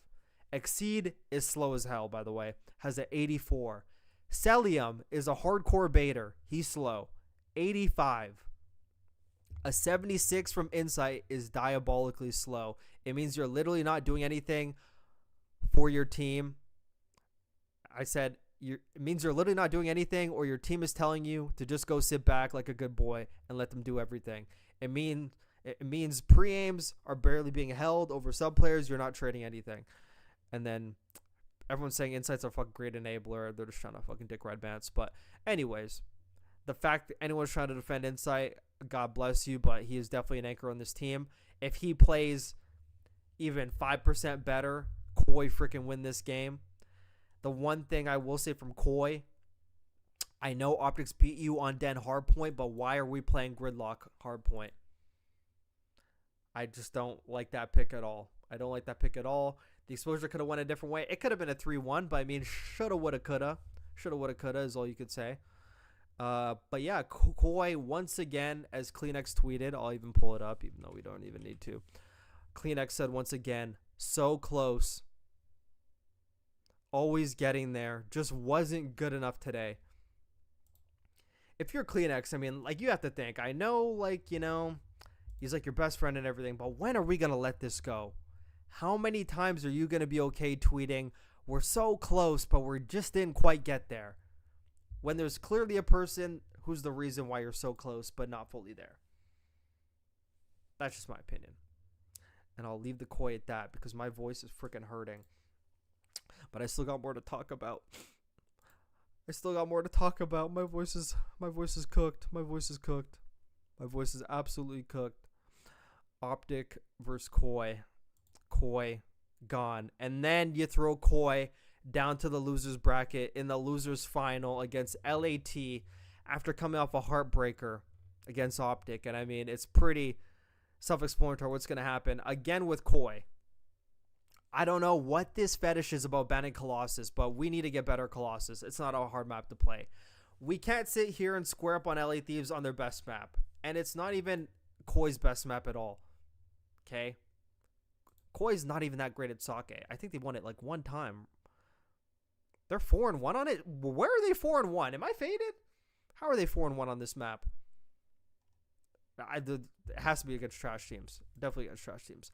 Anyways, LAT's best map. They 250 to 93 them. 100-point club. It probably could have been 250 to 50 if LAT was like DNF around near the end. 6-4 Den. You play LAT on their best hardpoint and their best S&D back-to-back. Great job. And then a 4-0 Den overload. Koi thinking, it's Den. That's our best map. But not realizing that LAT has literally been scrimming Den overload all LAN long in every single game. They've been playing it, getting better every single time. And everyone just kept allowing it in. Incredible. So, Koi's out. Not good enough. Once again, Insight plays a good team. 0.62. Not much you could do. You know. So, what are people going to say about it now? Okay. If we talk about there not being enough kills for Insight, he's got Kips, Joe, Kleenex running in front of him. But in series, when his other teams are doing bad, when his other teammates are doing bad, and he still can't do good, there's enough kills in those games. There's enough kills there. You're just not getting them. Okay? That's my thoughts on Koi. And now we're going to get into the grand finals because, you know, finally near the end. Oh, my God. Finally near the end.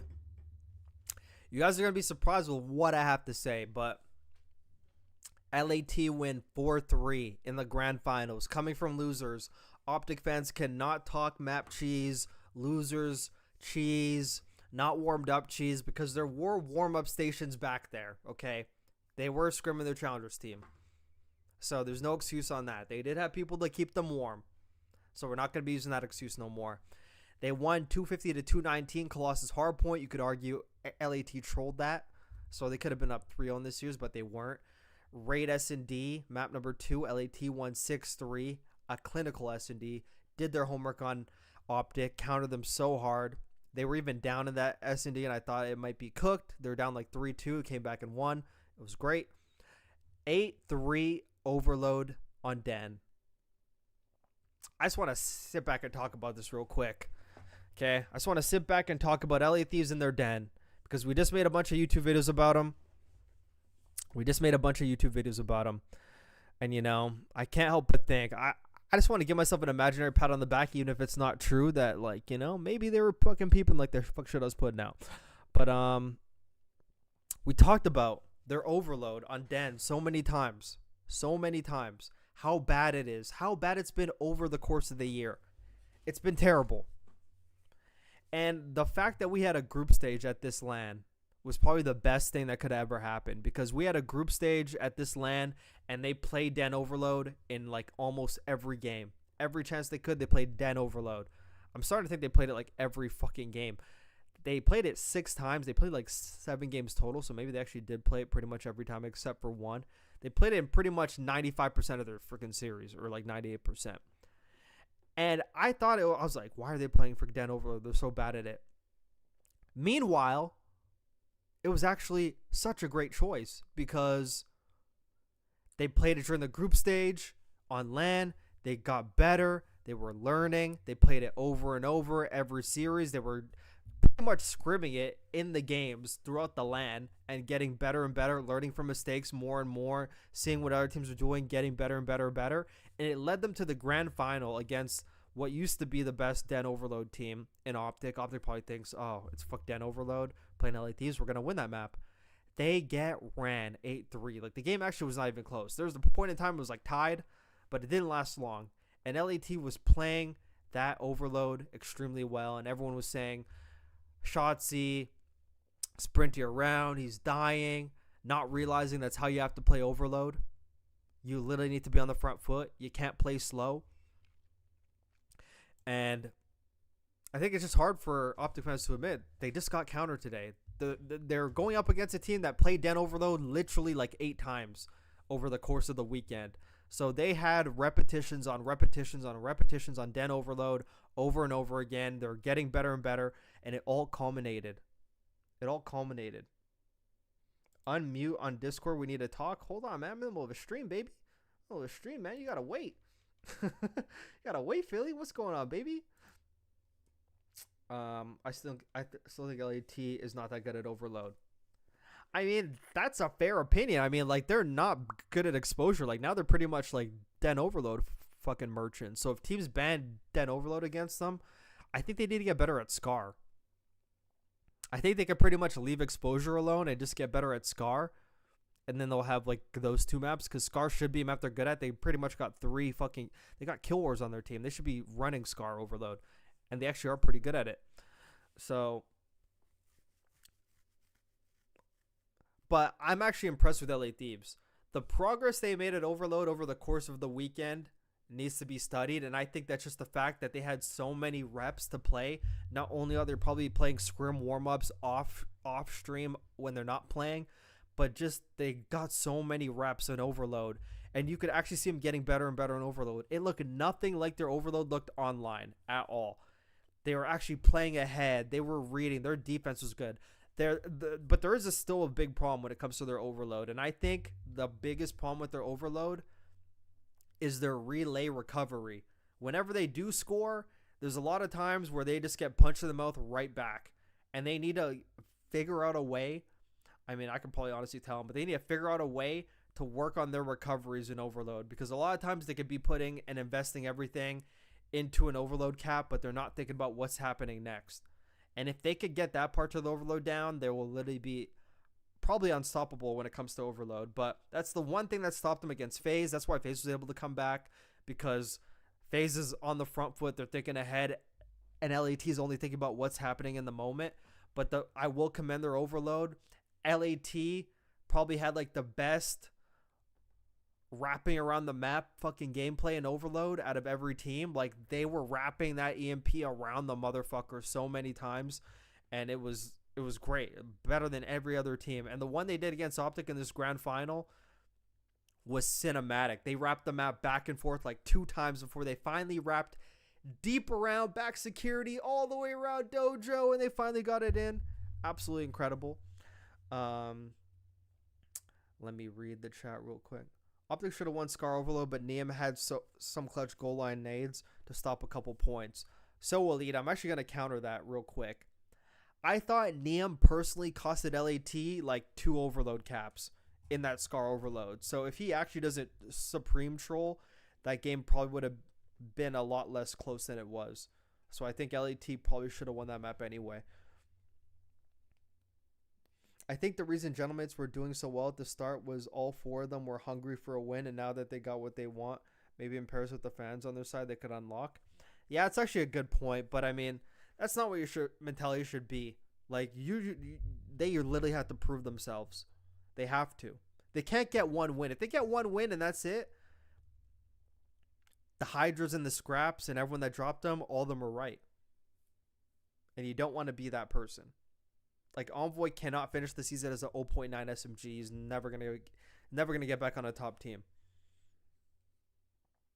And Toronto deserves all the 3rd places they are going to get as long as they have insight. They could have Merc, but gave him away to OpTic. They could have Neum, but slept on him. Poor Joe. I agree once again, Sean Berlin. Same way, I think LAT should have won the Den HP, but Merc turned 180 turned on Scrap to close it out. Well, that happened. Merc had a bad Sunday. They were so good at Scar Overload that teams don't play them on it. And then they were rusty. Scar was their best map. I agree. Merc was a 1-season wonder. He will never win again. Okay, let's relax on that. They also ran 4 NPCs on Den Overload. 4 NPCs? Yeah. Kind of like Facebook did in Hacienda. I actually did notice they're doing that a lot more. Like, they only pull out the AR whenever like they would spawn P1 and they literally... and they needed like long angles, but I And then it was 250 to 242 Den hardpoint. Map number 4 for OpTic. That's a win for them. They had a very big lead, but LET crawled back in the game and almost won, and then OpTic snuck it away. A 6-4 Scar S&D win. Map number 5 for OpTic. I started putting my hands in my head. And then the Scar overload. LAT won 5-4. Thank God. And then map number 7. I knew LAT would win the second. It would go map number 7. I knew their best S&D map. OpTic had multiple fucking VODs on them throughout the whole weekend. They only played it a million times, but it still wasn't enough. Didn't do their homework. JP's pen was not working. And LAT won 6-2 on the Den last map to close it out. And LA Thieves are your Major 3 champions. Your Major 3 champions, LA Thieves. They won the minor during this stage qualifier, and now they won the major. So it's a great back-to-back tourneys for them, online and LAN. They still do have a lot of stuff to work on just because they won. I don't think they're scotch-free, but it is a great win for them. And, I mean, let's give props to Neum, okay? I just tweeted about Neum. You know, no one was really believing in him. I don't really know what's going on over here. But I knew, okay? I knew. I tweeted this last night. So, Octane said last night, talking about all the rookies, Kips, Lurks, Trix, Neum. He said Kips, Lurks, Trix have all been sent out players. Neum has been underwhelming, he says. And then I quote tweet this by saying, Neum is actually a top player in the making. He just went from being a slayer to having to pick up the dirty work for superstars who don't have a system that benefits the team and everyone around it like OpTic does. And look what happened today. Neum is a champion. Neum is a winner. And look at this 1v2 by Scrap for the win that we play.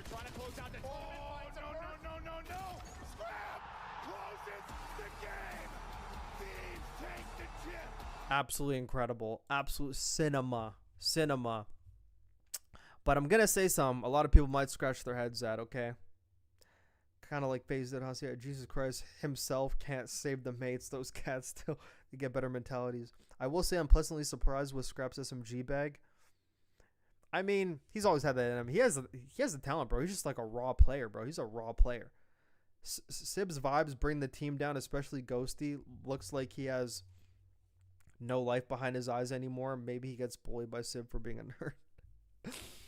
I don't think he gets bullied.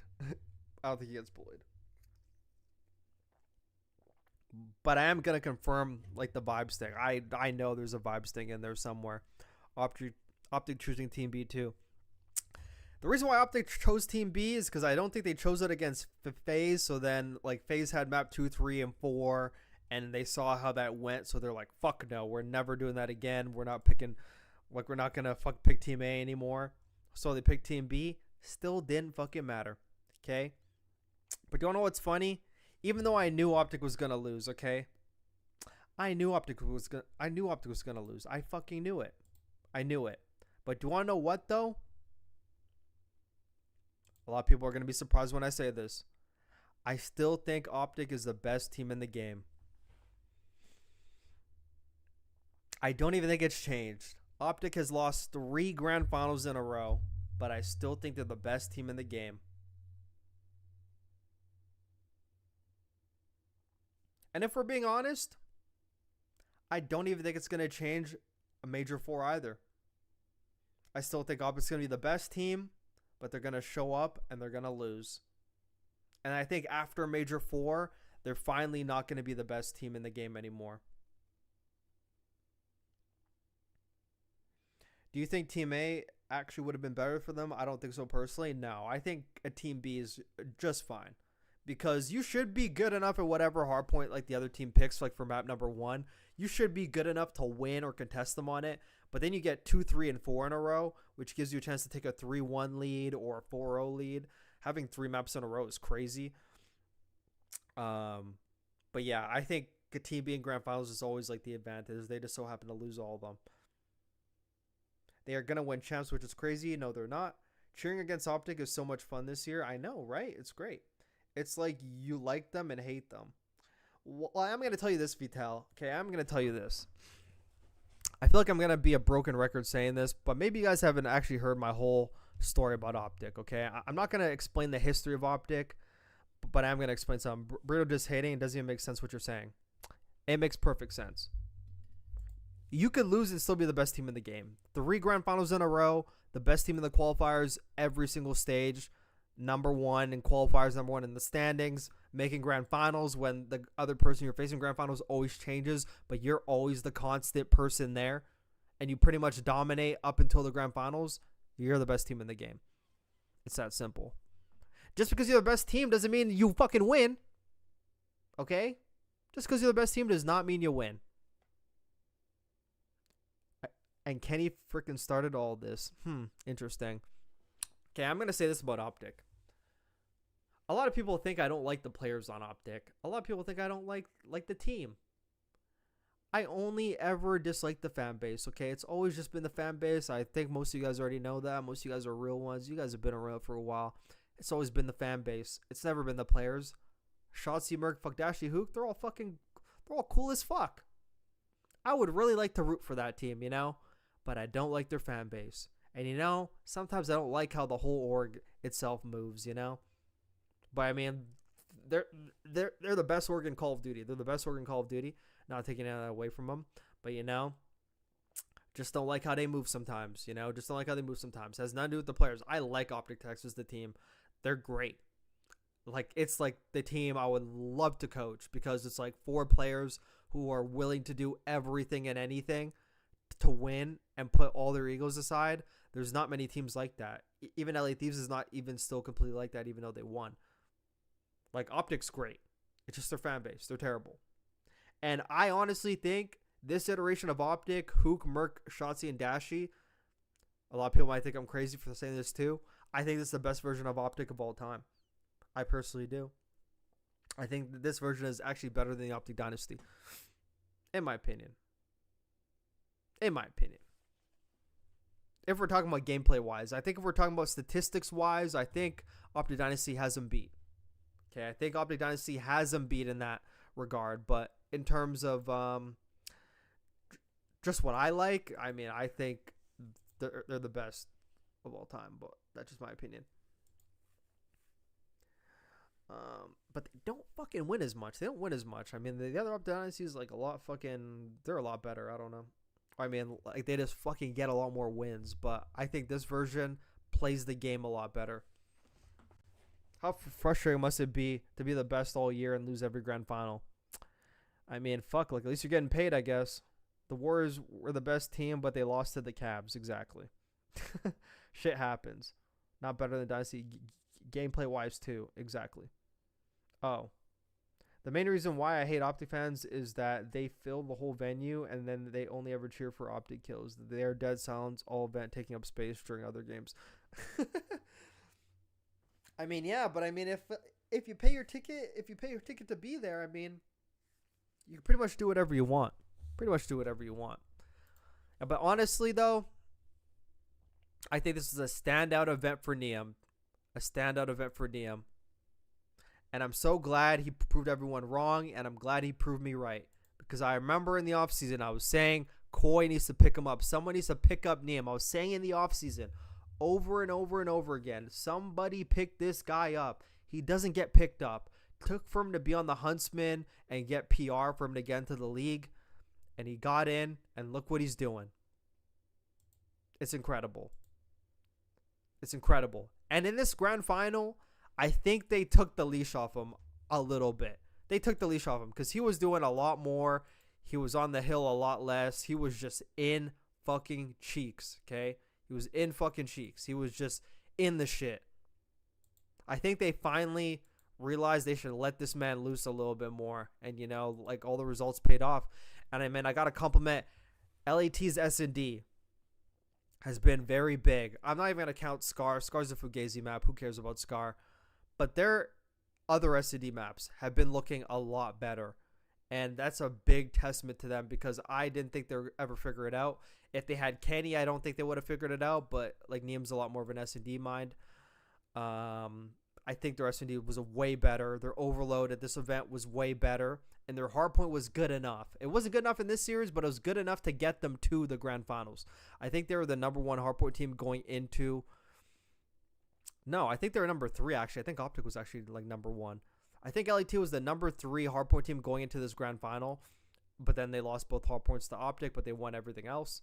They won all the overloads and all the SNDs. Oh my god, they just overload merchant them. But they do need to improve their hardpoint. They do need to become a dominant hardpoint team. This LA Thieves team needs to be a team that load up at the map number 1 and punch you the fuck in the mouth. Just punch you in the mouth, and then they just fucking take your soul the other maps. That's what it should be like. They should be running people over. They should have the intimidation factor.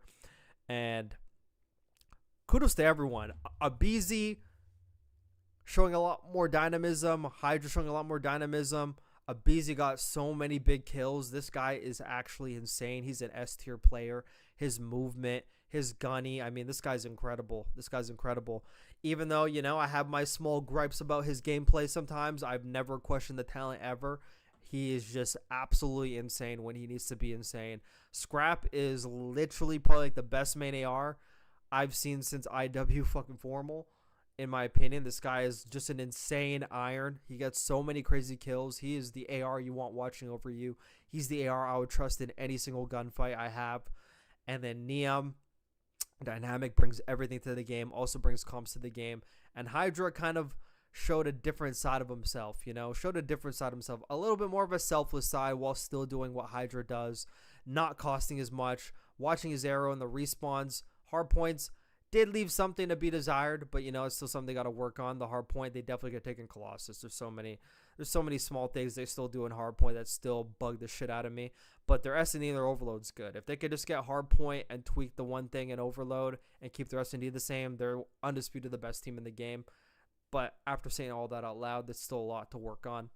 As for OpTic, a lot of people asking, where does OpTic go from here? What does OpTic do? And I'll tell you, they do fucking nothing. They do nothing. All OpTic does is just keep getting better. That's all they got to do. Sharpen up your S&D. Get back to being a good overload team. Your hardpoint's fine. Just get good at the other modes. That's it. In all the grad finals, I mean, granted to FaZe, they lost the hardpoints, but they're still like a top hardpoint team. But the S&Ds have costed them in 2 grand finals. The overloads have costed them in grand finals. So you got to work on the other stuff. I think their hardpoint is fine. They need to get Sake under their belt. I still think they got to work on Sake. There is no way this team should not be bad at Sake. Like a team of OpTic's caliber, the map is literally kills and fucking rotations and spawning people out. That is literally how OpTic plays. Like that map should fit right into how they play. They should be good at Sake hardpoint. I think their hardpoint should be fine. They need to get Sake in their hardpoint map pool for sure. And then, I mean, everything else is good there. But it comes down to S&D. Teams are now catching on to what they do in S&D. I still think their raid S&D is actually very good. I do like how they play. I like how fast they play. I like how decisive they are. It's just the mid-round situationals. There was times where Shotzi got a kill on B-Bomb, on raid, in money. His team has a 4v3. He sees Scrap in basketball court, while Scrap's team has a 40-second timer to do something. Shotzi flies out of money and chows them and dies. Loses the man advantage. They lose the round. That's a complete map swing. Okay, that's a complete map swing right there. Yeah, but they are like a dead crowd until OpTic plays. Neum probably literally going to be unlocked now. Yeah, they're probably going to actually allow him to do a lot more. But I am going to say this about Neum. He is hard costing an overload. He needs to definitely work on being an island player at overload and being a lot better at it, because that is the one thing that is anchoring like the teams sometimes and making these games a lot closer than they should be. He definitely needs to get better being an island player in overload. And yeah, S&D. The S&D is pretty good, honestly. As long as you keep like the raid good, just avoid Plaza at all costs. Hopefully Scar is out. Scar should never even be a map in the first place. Hopefully you just take that fucking map out. And then their overload. Just work on your relay recovery. And you're good. And you're good. And then, yeah, that's pretty much it. I think, like, Neum, I mean, I've always been high on Neum. I knew what he's capable of. and you can even pull up the stats here for the event. Insight needs to take notes on this, by the way. Insight needs to take notes on this. Who's better all time, Hydra or Shotzi? I'm not answering that. Actually, no, I'll answer that. I think all time would have to be Shotzi. He has way more accomplishments. I mean, fuck. You've been around long enough to think that the fan base makes a majority of the viewership. I know. There's 100 OpTic fans to every one FaZe fan. I'm aware, Philly. Like, damn. I'm very well aware. But Insight needs to take notes on this. 1.06 KD at the event for Hydra. A 1.04 from Neum. 1.09 from Scrap. And a 1.10 from Abizi. Notice how everyone on the team has around the same KD. Slayer rating Neum's a bit lower, but it's at 86. That's not even bad. 91 from Hydra, 97 from Scrap, 91 from Abizi. Everyone's pretty much doing their thing in every single mode, and it looks great. But they still got stuff to work on. Just because they won does not mean it's over, okay? They still got things to work on. They could very well lose. They already lost to FaZe. Like, they could very well lose some more games. So they still need stuff to work on, okay? And I just named them all. As for OpTic, the last thing we talk about is OpTic. Everyone talking, Merc had a bad event. Merc still had a 91 Slayer rating for like a bad event, which is pretty typical. I don't know if you ask me. I will say this about Merc. Okay, I will say this about Merc. I've always thought this. He's obviously great at S&D. Okay. Merc, as we all know, is a phenomenal player. He's a phenomenal player. Okay, Merc is phenomenal. Is it too late to get Hacienda in for Plaza? No, they're probably actually going to do it, to be honest. Probably going to do it. You called the Colossus HP too. What can I say? Okay, the one thing I'm going to say about Merc. Merc is an absurd talent, okay? Merc is crazy. But two things I'll actually say about Merc. One is I think maybe sometimes he plays the game a little bit too straightforward. He's a very simple player, okay? He's a very simple player, and I think that's what's been great for him, especially in Black Ops 6. He's a very simple player. There's nothing overcomplicated about his game. He just knows the right ways to look. He knows where people are coming. Very standard game. There's not really much like pizzazz, finesse to his game. I'm not talking about movement or anything. I'm just talking about in the game. If you watch his arrow, like a lot of the times, he's looking at the basic stuff where he just knows where people are coming, and that's how he gets his kills. There's not really anything supreme like about his game. He's got a very high skill level, a very high clutch factor. I'm not saying that's even the reason why they're losing grand finals, but sometimes when you just play basic, you know, sometimes you could just have a bad game. It's just as what it is. But I don't think he was an anchor bringing them down. And, like, I don't even understand it. If Merc doesn't have, like, a 1.05, everyone's like, fuck, you hard costed. I don't think Merc was an anchor at all. I thought Merc was playing just fine. Like, he has his role. He's a very simple player. Plays his role. I think just the team overall is an S&D. And I think it came down more to Hook and Shotzi and S&D. And not playing their man advantages right. Honestly. I think that's really what it came down to. That's really the reason why they lost. They lost like 3 S&Ds. That had nothing to do with Merc. I mean, I don't know, man. I think Merc was like just fine. Even though he's at 0.96 of this event, I don't even care. He's fucking fine to me, honestly. I think he does things just right. There are some things that he actually does bad, but I think there's 2 things. So like that was thing number 1. I think he's way too simple of a player. Maybe he needs to add another layer to his game. But the way that he plays has fucking benefited him this long. But he's actually has a... But besides against like Vancouver last year in a grand final, like in Black Ops 6, I think he always just like doesn't pop off in grand finals. Like it looks like he never pops up in grand finals. He's been an S&D challenge kid for most of the time in COD. OpTic has won 2 S&Ds in 3 grand finals total. Yeah, that's bad. Yeah, but they still won 3 S&Ds. I think there's 4 S&Ds in the series, is there not? Or am I fucking faded? Or am I saying 2? Yeah, never mind, there's 2. The other thing about Merc is I think, this is me assuming, and just like seeing his cam and seeing his reaction sometimes whenever he loses, I think, quote me if I'm wrong, I think he may have a pretty weak mental sometimes. I'm not sure if that's just me. Like, when things are going bad, I think he kind of tweaks a lot. That's just my opinion. It looks like he's a tweaker, but he's a very low-key tweaker. He's not like a Dante tweaker where, like, everybody knows fucking Dante's getting mad. I think Merc is a very low-key tweaker, and I think sometimes he's his own biggest enemy. So I think sometimes he actually gets in his own head. Honestly, that's my opinion. I think sometimes whenever he's, like, doing bad, he, like, really just sulks in it sometimes, and I don't think the people around him have, like, really been helping and coach him through it. That's just my opinion. That's my opinion.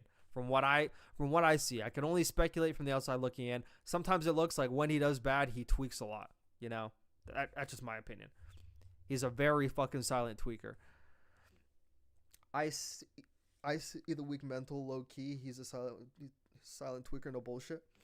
I like fucking see it sometimes, and like I even remember like there's a time when like the caster even like said that like Dashi was looking over to him when he was doing bad in the Scar S&D, like basically like almost trying to like reassure him.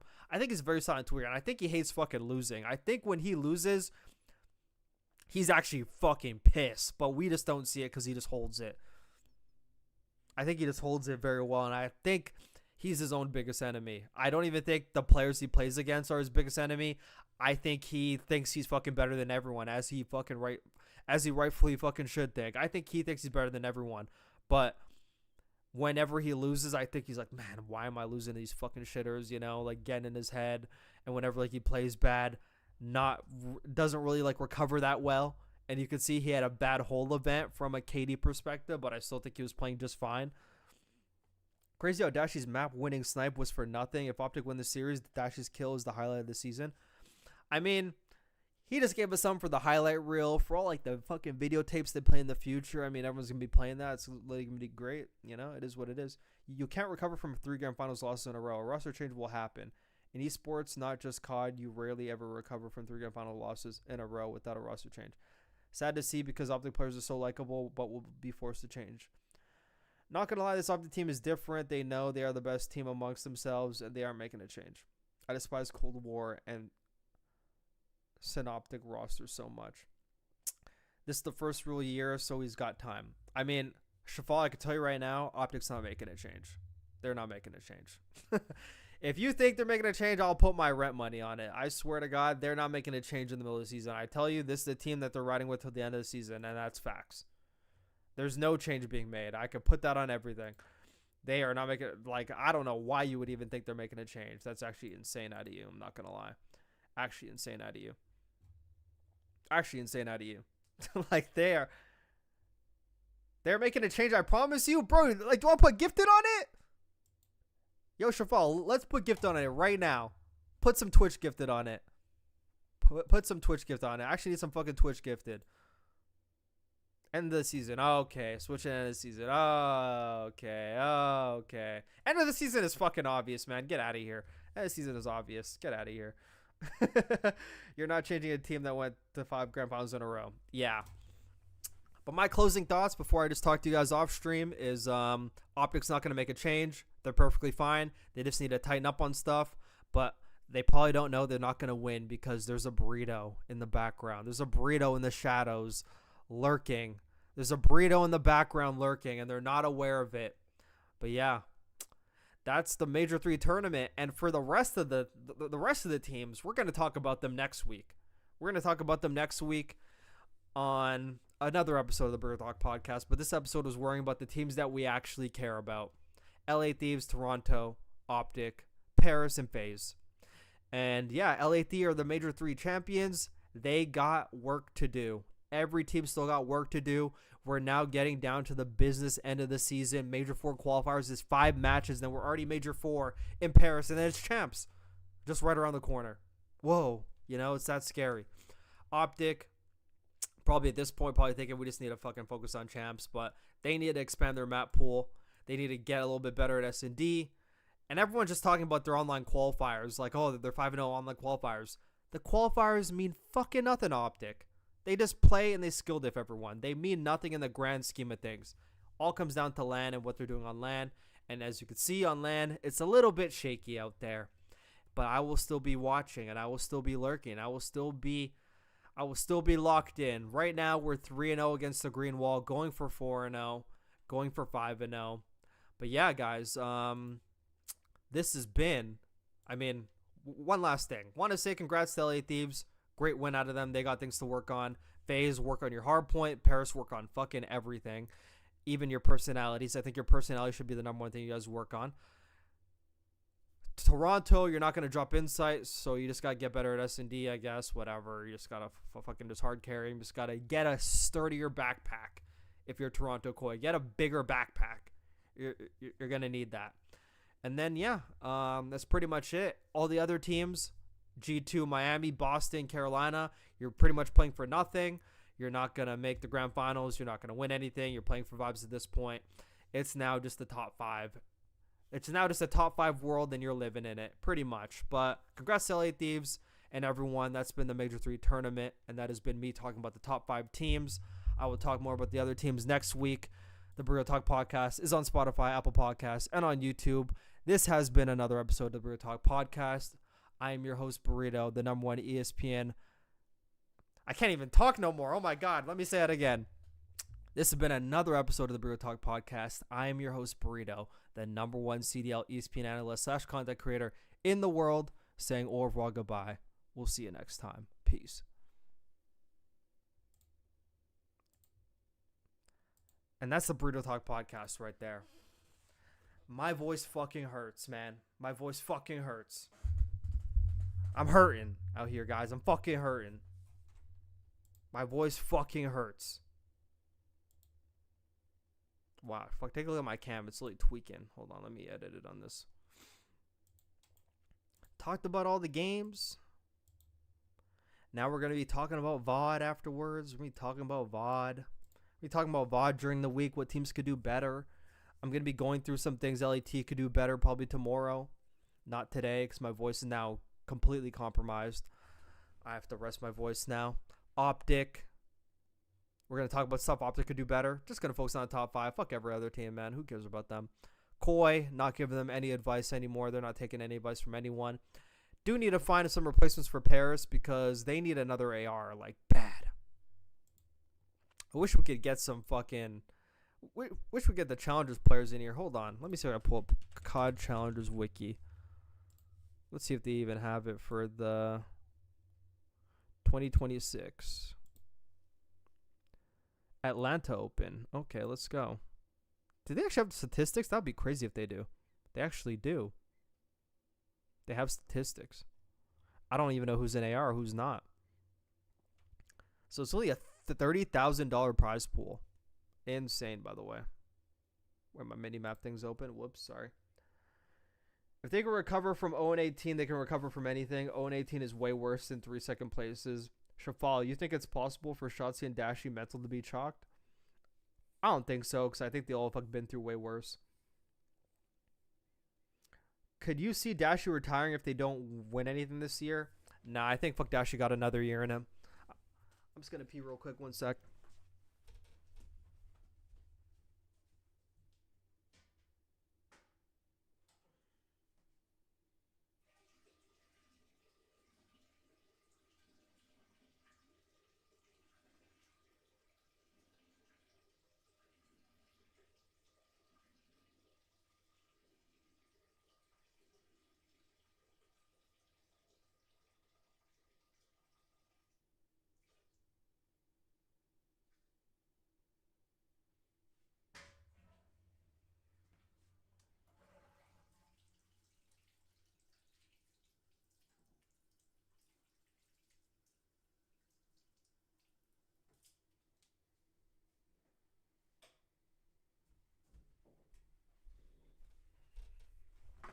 But honestly, though, on God, guys, thank you guys for all the interaction today. Holy shit.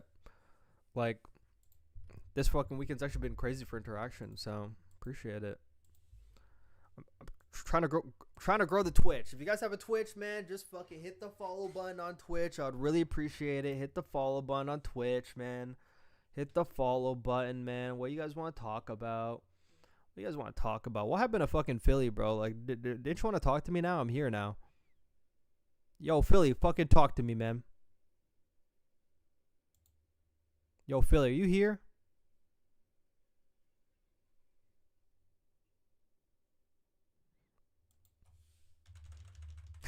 Yeah, average. I'm not ending the stream quite yet. I may. Who knows? We'll see.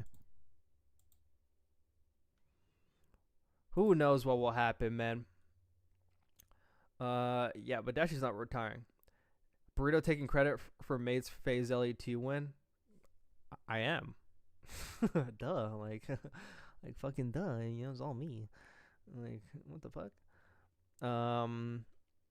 The other three have been through way worse, especially Hook. Exactly. They're not going to be compromised. Sarah Murray. Red looks good on you, my guy. You know how to pop out the LAT red. The LAT red, you know how to pop it out, even though it's a Bear Munich jersey, but you know how to pop out the LAT red. You know what's going on. This is the only fucking red I got. How to pop that shit out. Like, let's go, baby. I'm locked. Let's fucking go, man. Let's fucking go. Let's fucking go. But, let's fucking take a look at, I actually might, like, watch, like, the fuck Challengers final real quick. Aspect DK. I actually kind of want to watch, like, these, players. Half of them are from England. Ooh, they're not going to get picked up. Freaking Denzel's been playing forever, bro. That's fucking typical out of him for getting that win. Typical out of him. Even Hicksy was a coach on that team. Yeah, it's a friendship team for sure. Let's take a look at some statistics, bro. Let's take a look at some statistics. Oh, they don't have statistics. It's too early for that shit. My bad. Too early for that, I guess. Results. All they have is like the qualifier matches. Okay, so the winners bracket. Rock beat Stallions. They got 3-0'd by Omit. They went down there. They lost to face Falcons. Yeah, I pretty much know that. I might watch the Omit against Omit Brooklyn series. They 3-1 them. And then Omit Brooklyn lost 3-1 to Bush. Huntsman lost 3-1 to Bush last night. Very interesting. Hey, T for Thieves, duh. I wanted Minnesota, bro. I actually want some LAT's merch now. Should I buy some LAT merch? Like, what the fuck's going on, man? Should I buy some LAT merch now? What the fuck's going on?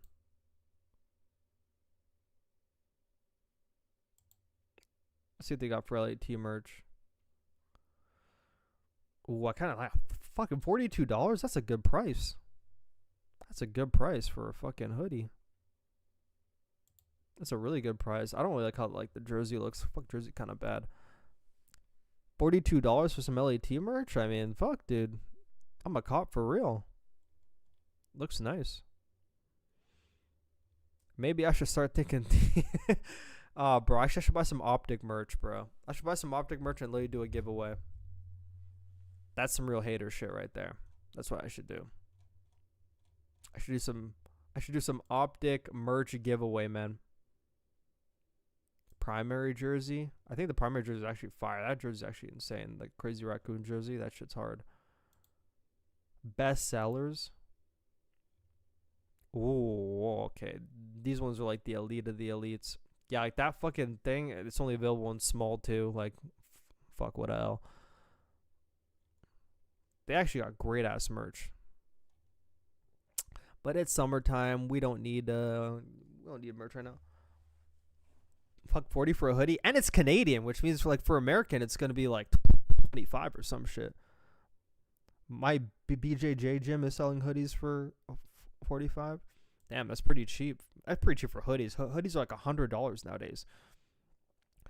Fuck, Dashy's still a top 3 AR in the league. He's not retiring out of the blue. I agree. If they can recover from owning anything, okay, I read that. Well, since you're not, what do you think? Wait, what? What the fuck do I think about what? Will OpTic drop Hook for Lay G? No, they're not gonna. They're fucking done with it. They're done with Pred. They're done with Pred. Even though all of them still talk to him, they're cool with them. Like they're done with them. Only person they drop for Hook is Samp. I could see a battle for Hydra in the offseason. I could see Paris and OpTic battling for the signature of Hydra in the offseason. I could definitely see that happening. And also, I don't know if Kason and them signed Simp on to another 1+1. If not, it may be his last year on FaZe. Maybe. I don't know. Don't quote me. But maybe they actually like sign him on again. They're like, we ain't losing this nigga, bro. We're just not losing this guy. Like, no way. LAT got some fucking fire ass merch though. Got some good merch. Even like the shorts. I like the shorts, bro. I'd actually buy the shorts, but they're only extra small. I don't even know what size shorts I am. They got some good stuff though. When they got like a markdown fucking section. Let's see how fucking cheap the markdown section is. A limited 40% off. That hoodie is fire, but it's the summertime. This cream thing, this is fire. Wow. Do you think I should do a fucking giveaway? Do you think I should buy like a piece of LAT merch and let you do a giveaway? Because you know, I do need some more Twitch followers in this bitch. I do need some more Twitch followers. Like, fuck, man, I gotta hard bait you guys into. Fucking following me on Twitch by literally offering some merch. Man, that's what I gotta do. Tops. Junior t-shirt. That's a nice t-shirt. I actually really like that t-shirt. That's really hard. Pikachu 100 Thieves. They got a pretty good like design team. Fucking fire. Anyways, actually no, let's actually take a look at OpTic's fucking shop. Let's take a look at OpTic shop. Let's take a look at OpTic shop real quick. OpTic shop. I went to a football game yesterday and I got a sweatshirt for $60. Kind of steep for me, but it was cold. You're telling me you couldn't bring a sweatshirt, so you bought one for $60? That's 92 a hoodie, not 42. Oh wait, am I faded? I think they might drop Hook for Joe D. That's actually another option too. That's another option. Could happen. Yeah, but how are you gonna drop like the best performing person on your team? It's actually so crazy that they would have to drop him over Shotzi because fucking Shotzi's like the franchise, but like Hook's actually performing way better than everybody. It's just insane how that works. That Chicago Huntsman jersey is actually hard though, but I would never buy it. And these OpTic jerseys are for pre-order. I don't pre-order anything because pre-orders on fucking apparel could fucking take forever. Pre-order on anything. That's what I need. I see like an OpTic green wall t-shirt. Like, that's a nice little t-shirt. I could actually deal with that. That's a nice fucking t-shirt. OpTic green wall. And it's an XL too. Like, aw. Take that t-shirt. That's actually kind of fire. But honestly, if I bought an OpTic thing, it would have to have some green in it. Because that's the whole point of the fucking org. I have to buy some with green in it. OpTic's trying to expand their horizons. Yeah, I don't even know what I opened up. There's no way this is a whole store. Anyways. Tops. Let me go on tops. That's cool. That's actually hard. Oh, it's fucking sold out. No bullshit. It's like the fucking hardest shit.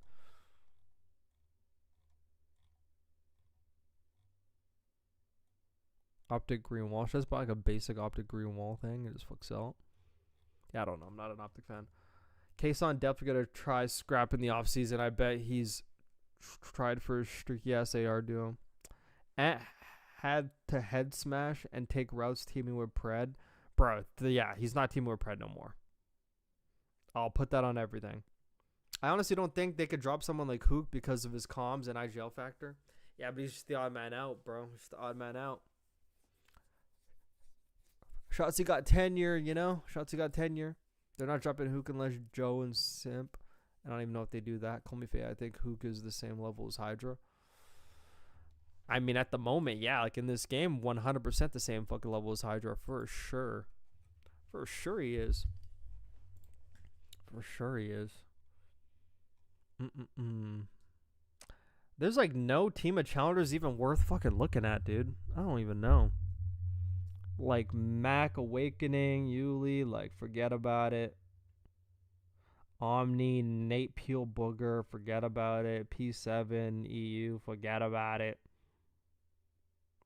Omni, for fun, that's them. Stallions, triple, forget about it. Omit Brooklyn, only Standy was in SMG. I fucking need ARs, bro. Where are the good ARs and challengers, bro? That's what I need to know. Where are the good ARs and challengers? That's what we need. We need good ARs, man. We need good ARs, man. Where the fuck are the good ARs? I'm gonna watch the Omit series. I'm gonna watch the Omit series because I think that Omit series is like the one where maybe there's a good AR in there somewhere.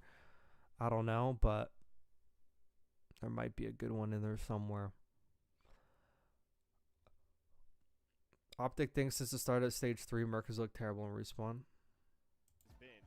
I haven't really watched too much COD, but like since I started Nah, it's been bad, KJ, yeah.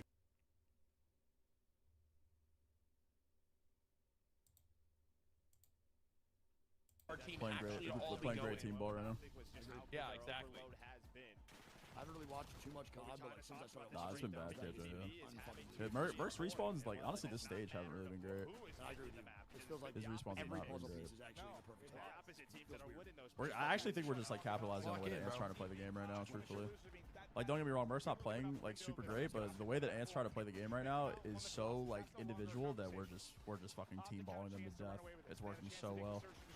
Ant's trying to make all these, like, hero individualistic plays, and Thieves are just running him fuck down. You still shoot bots or what? Major 3 champions. See y'all in Paris. Him for real. I can't even tell anymore. Wait, let me mute out of Discord. Now that Atlanta is over, please PGL, but consider Canada on. Oh yeah, thank you. Playing 10 years and never had an opportunity to play in front of a Canadian crowd. Oh, bro, that'd be great. Bro, can we get a fucking Vancouver, Toronto event? If it's Vancouver, I'm there, bro. That's my hometown. So can we agree to GA the NPC? Or are we allowing the broken gun because it's not an AR? What the fuck?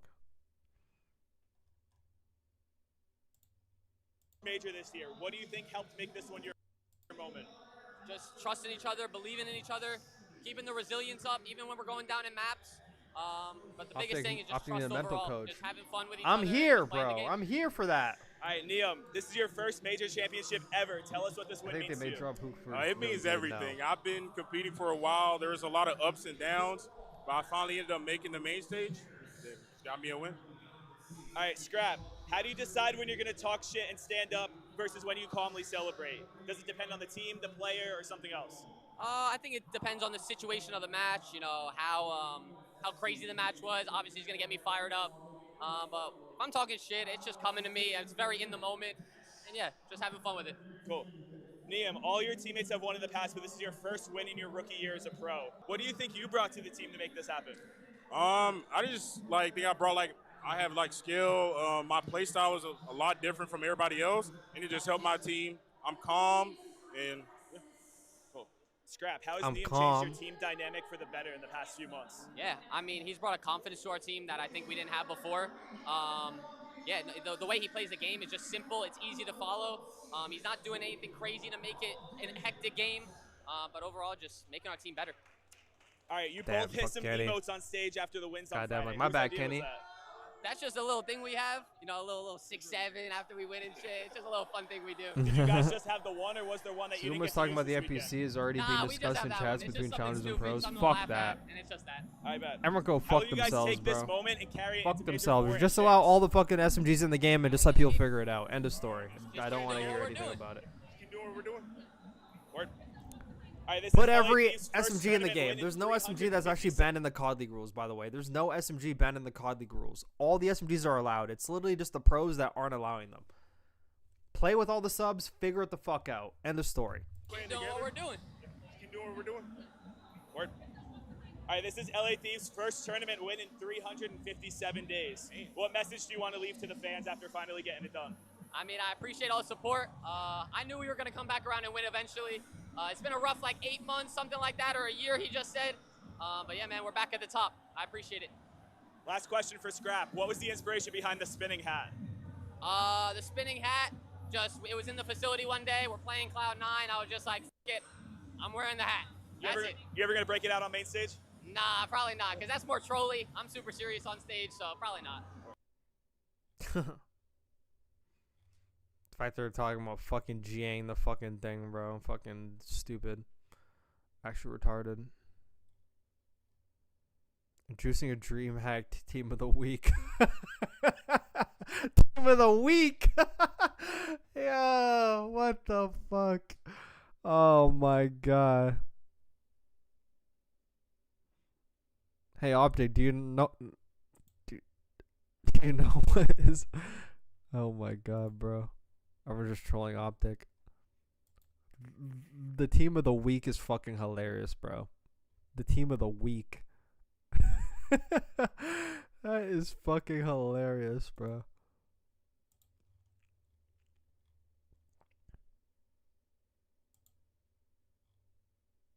Man, I feel like I make fucking 40 mil. Fuck me. I don't want to know what fucking Speed's doing right there. That's kind of fucking sus.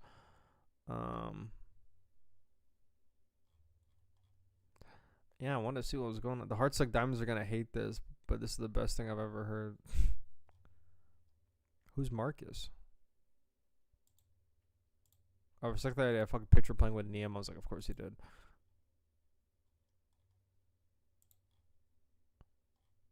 Crazy stuff popping on my timeline, I swear to God. Real. All these years of you hating on OpTic, makes you think it's all jealousy? Get out of here. Get out of here, you fucking dickhead. OpTic Texas or Vancouver Surge? Chalked. We're gonna be hearing about some roster changes probably. Oh yeah, I was actually gonna fucking I was gonna pull up that fucking COD shit, that fucking Challenger shit.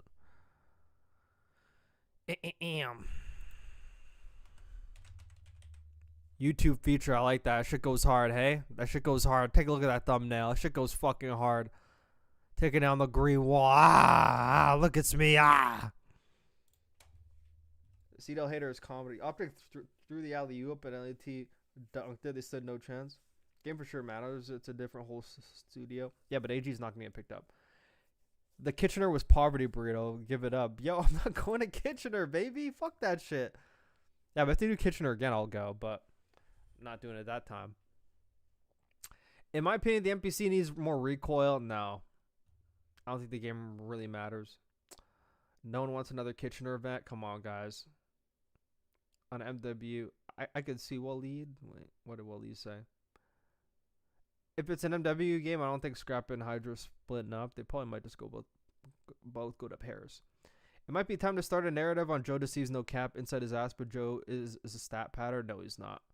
I will not take that Joe Deceives slander. I will not be having it. Yeah, he's not a stat pattern. Give me a break. It's just that's just fucking dumb. If Insight could get a kill, he wouldn't have a 98. Just feel like certain maps and modes, he's not as impactful. Don't know what you mean. Aches had LAT winning Major 2.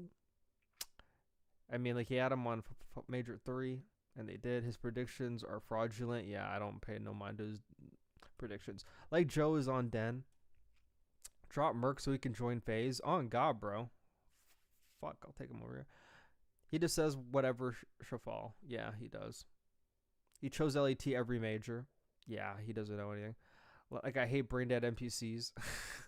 OpTic going 0-5 in finals this year. Yes, they are. They actually might not make the final next major, I can tell you that. Aches has been predicting to LAT to win. Yeah, same way he predicted Ultra like to win for like the past 2 years, and they didn't fucking win. I want OpTic to go to every finals so they can lose. Sorry, Burrito, but Canada is a poverty market that no one wants to travel to. Trust me, BC would be popping. BC would be popping. Or Toronto. Everyone loves Toronto. Like, you hear everyone on OpTic talking about Toronto, how great Toronto is. They just need to not go to Kitchener, fucking Ontario. They need to go to, like, a main city. I want to see Mates versus LAT in the grand final of a major. Can you imagine Hydra versus Mates? I mean, that would be insane. That would be fucking cinema. Dude, fucking insane, bro. You guys were talking about that shit. Anyways, I'll just have like the Challenger champs, whatever, open for this. Wait, they actually did a Bravo stream for this? Why did they do a Bravo stream for this? There's like fucking 4 matches they did a Bravo stream. Insane. Oh, it's fuck T Bush against Face Falcons. Yeah, I'm not watching that. Yeah, I don't like watching the Challenger Saudis play. They don't play the game that great. It's not that great to watch. Let me watch the Omid Brooklyn game because I want to see who the fuck the ARs are on this Omid team. Like, not the Omid Brooklyn, but the other Omid team. I'm gonna watch the ARs on that team.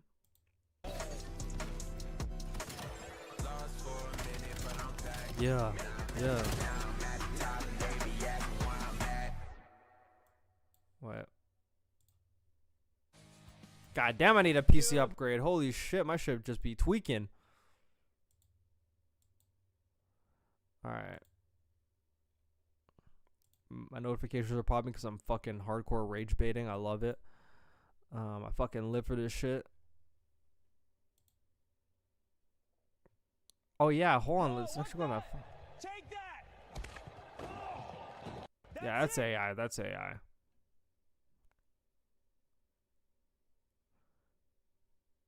Creative, what it's like to manage talent.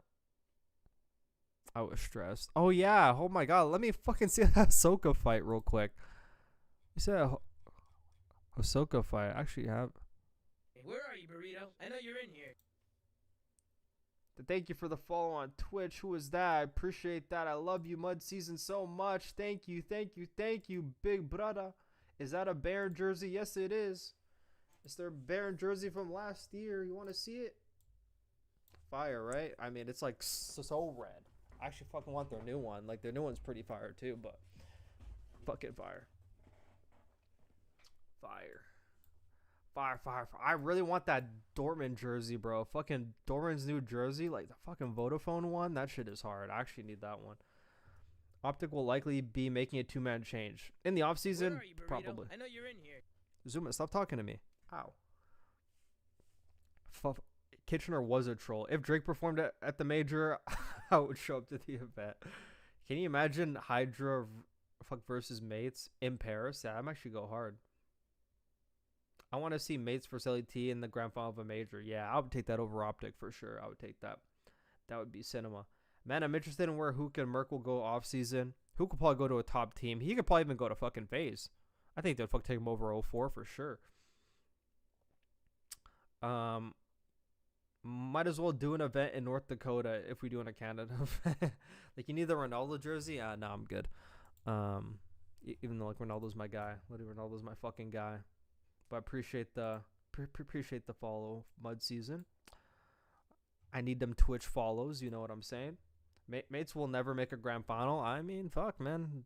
Don't say that just yet. Let's see what fucking Ahsoka was saying, bro. Ahsoka was beefing.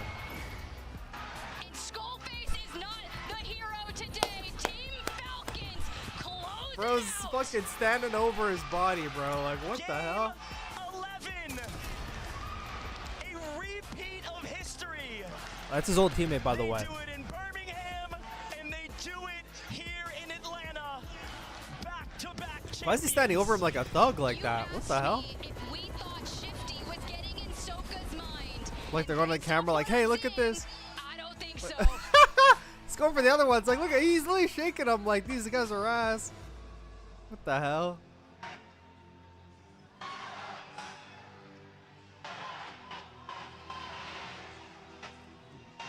What's this guy on about, bro? What's he on about? We knew it would come to this. I don't know what you all can hear or what you can't. I love Warzone.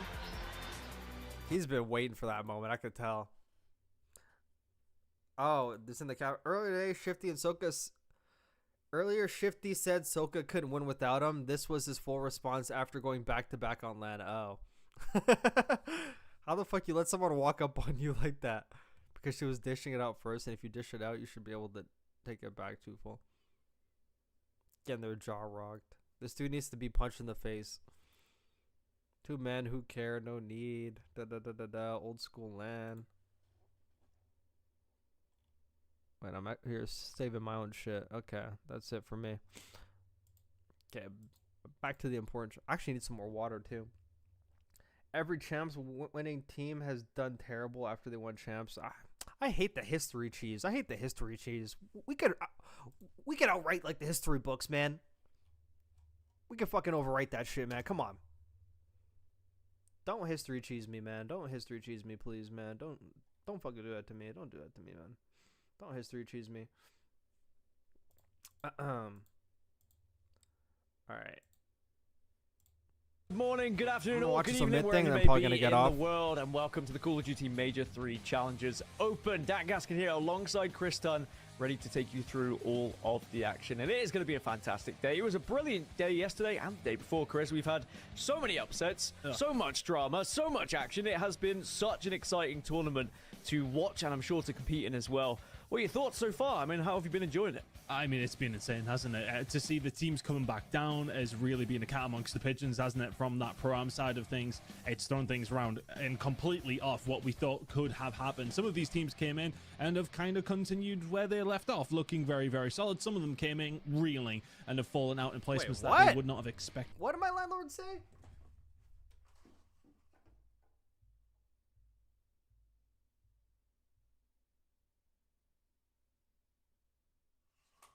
Whoa, what's going on here? Hold on one sec.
I would say Cold War FaZe did terrible, though. They just didn't win champs.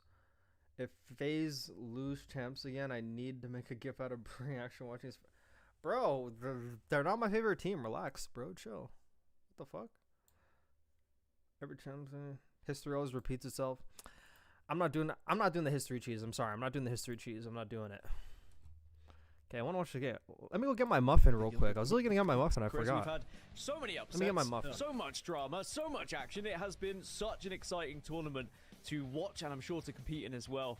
What are your thoughts so far? I mean, how have you been enjoying it? I mean, it's been insane, hasn't it? To see the teams coming back down has really been a cat amongst the pigeons, hasn't it? From that pro-am side of things, it's thrown things around and completely off what we thought could have happened. Some of these teams came in and have kind of continued where they left off, looking very, very solid. Some of them came in reeling and have fallen out in placements that they would not have expected. You look at a P7 at Taurus, what was it, like top 12, top 16, at Rock finishing top 6. I mean, look, there's been a lot of changes, and we're going to have, well, somebody relatively new at the top of the spot here in Challengers. Dan, excited to see who it's going to be. Difficult to predict, though, but let's take a look at the bracket and catch you up on what happened yesterday and, of course, where we're going to be heading today as well, because we have some brilliant matchups coming your way. It started in winners round 2 on our bracket. We saw Rock take down Stallions, for example. They then lost out to Omit, which means Omit went into the winners finals. Then we saw Omit Brooklyn upset the Huntsman, one of those pro-am teams dropping down, to set up an Omit versus Omit winners final. But then, Chris, in the elimination bracket, all hell broke loose. Oh, it's been crazy. Honestly, the run that Bush are on in this losers bracket is generational. How on earth they've managed to get my roommate's an OpTic fan. I had to go make point, fun of him I have real no idea. quick. Reverse sweeps in there off this bracket page, as well as then a 3-0 against Cabal, a 3-1 against Huntsman. That sets up their, well, I think it's just because of like the mental, bro. They just get comfortable that this they. one's a highly anticipated one to say. They get comfortable if they won, you know, whatever, FaZe whatever. Falcons versus Bush Gaming, and actually, you know, that type of that's shit. where we're going to be able to start off today. Whilst Omit versus Omit Brooklyn is getting ready on the stage, we are in to the rematch of all rematches. Get your referees ready, get the admins at the side station, get security on board. It's Bush Gaming versus FaZe Falcons, and look at this hot start from Bush. They are here with meaning. They want to get back Oh, into am I in the this. wrong stream? Incredible start. P1 has really been. Whoa, wrong one. I need the Omit game. Okay, there we go. Out as well. That was won by the side of Bush. And there's in no one that watching Den challengers. hardpoint What the last fuck, time out man? as well. But it wasn't that kind of scoreline. But well, main billing is the Omit derby that's now already started. Omit Brooklyn taking on Omit EU. This is going to be a hard one for us to call down, with both teams being called the exact same thing. But irrelevant of that, two very different stories. For the side of Omit EU, a disappointing end to what was a very good season in their Challenger season, and then ultimately losing it to Rock in a reverse sweep fashion. But for Ethan, his very first LAN event, he is the talk of the town. We'll delve into more stats when we have time, because the game is well and truly started, and it's a good start for the side of Omit Brooklyn, if only a momentary one. We'll hopefully get back into this one in just a second, but I think now is maybe the time to cover some of the history. I've never seen between someone these so two denial teams, about it. Some of the games that they've already went through, and I don't know why you did keep wanna touch hiding on your Ethan bias just a for little bit here, sipping Dan, phase. because, I mean, hiding my as I said, bias. It's his very first LAN event. The man was basically playing Rocket League a couple of months ago. It's and okay, now you have a starts getting favorite back team into player, Call I of Duty after don't. being pretty much an S&D, a child player. And this is what Challenges is all about. Difference is, all OpTic fans won this season. We're predicting or expecting their team to follow suit of every other World Championship team. OpTic fans were saying they're on track play up to against OpTic, played very well there. This is His the game OpTic up team against really Surge don't was struggle to the grand brilliant. finals. Of course, they did They've get been knocked out, twice which is in grand unfortunate for finals. It's a them. weird But situation. at the same time, they Oh, come I'm back sure. down. One of their I've never seen someone so denial about it. I'm was not the game denial. up against Rock. The numbers this kid put Forgot up IW didn't come are after absolutely AW. ridiculous. Based Yeah, on those yeah. numbers, of course, it's small sample, Unlike my sample third size. steak, Leading in it's a hardpoint good KD, day since leading in something. S&D KD, second definitely overall has, overload KD, days and and obviously Joe bias. overall You can't well argue and truly against above. champs curves One when that the I LA did team kind of managed want to to win point out here, though, I'm really just getting everything out on the I'm table. not whilst we do have a history little bit of teasing, time bro. I'm yet. not doing it. The Slayer rating that comes out, so that's a calculation that's put together just from pure kills and effectiveness from that. In that top 5, you've got 4 players who are sitting at 108, 108, 106, 104. Ethan's is 142. We all have bias and favorites. Yeah, I don't have any. It's ridiculous the number he's putting up, and just to bear in I'm mind, the number again, one just to CDL reiterate ESPN analyst / commentator in the world. I don't have any bias. Very first LAN event. It's incredible to see. Okay, the let me stats stop being watching this put guy up. fucking fix wires, bro. Holy shit. Let me speed this up. Rock Esports, not the game I wanted. There we go. Series. Sadly, we won't get to watch the end of that because we have it's gridlock. an even more incredible matchup. We've got our winners finals back underway. It's Omit Brooklyn versus Omit EU. I think I may just go with Brooklyn versus Omit for the day. I hope everyone can kind of get me with that one, just to make things easier as a commentator. But it's 29-14 to kick us off. Yeah, and for both these sides, I think Omit Brooklyn coming into this is a very strong hardpoint team. Same for the side of Omit EU. This is really their bread and butter when it does come down to a map like Gridlock. Heavy rotation, but you've got the SMGs so getting up close. DK's an AR. AR's really going to have to do their work. And I heard mean, people we've seen saying he's Omit like EU, actually put up a really good good showing too. against So OpTic, to be honest with you, but really a lot of their time was found over 3 to 4, and a lot of their I'm gonna be watching him. was found without Hellstorm missiles to have to worry about early on like this. Paul X already with one in the back pocket. He has been a standout performer for this Omit Brooklyn side. It's been a really nice start from them as well as Standy. He'll find a couple more on transition over towards 3. fucking Ethan's already getting cut Brilliant off start for the kills. Like, Brooklyn holy side. shit. Performer for this Omit Brooklyn like this. Paul X already with one in the back pocket. He has been a standout performer for this Omit Brooklyn side. It's been a really nice start from them as well as Standy. He'll find a couple more on transition over towards 3. We But go. he cut him Brilliant off start early. for the Brooklyn side. That was actually like a big risk. I mean, it really would be something for Omit Brooklyn to be able to just pipe down their EU counterparts a little bit here. After the run that they've been on, you want to try and take them down a peg before you move into your next couple of games. Seven Oh, just Ethan, sprinting at him. sadly, will need DK. They get squad spawns on the Things hill. go from Love bad that. to worse for Omit EU, as that's going to be more time going in favor of Brooklyn, who have got quite the position set up for a hold here. It's a hopper, skip, and a jump to try and avoid the initial gunfight, but Ethan can't get out of the sight lines are too real. Standy doubles up, and that is a team wipe in favor of Brooklyn. Oh, Brooklyn with a fantastic start here. My God, Ethan deleted. And Paul X is somebody who I did kind of want to chat on as well. You know, I was talking about. I don't know, man. I could watch potentially Andre's be the teams play Ethan sometimes, shoulders. and I don't really If like anybody the on the side of decision-making Brooklyn can sometimes. shut them down, it'll be Paul X and Standy. Maybe an absolutely phenomenal throughout. And I'm going to get Like, some how did brilliant, brilliant signs. Like from Or like you- this position. A little bit here. It would be something. I mean, it really would be something for Omit Brooklyn to be able to just pipe down their EU counterparts a little bit here after the run that they've been on. They give a Wanna try 3v1 and here. take How the fuck we getting down a peg before broke here? it's a little bit. How's Paul X popping a here. 2? After the Like, why is number 6 after they got 2 guys bridge?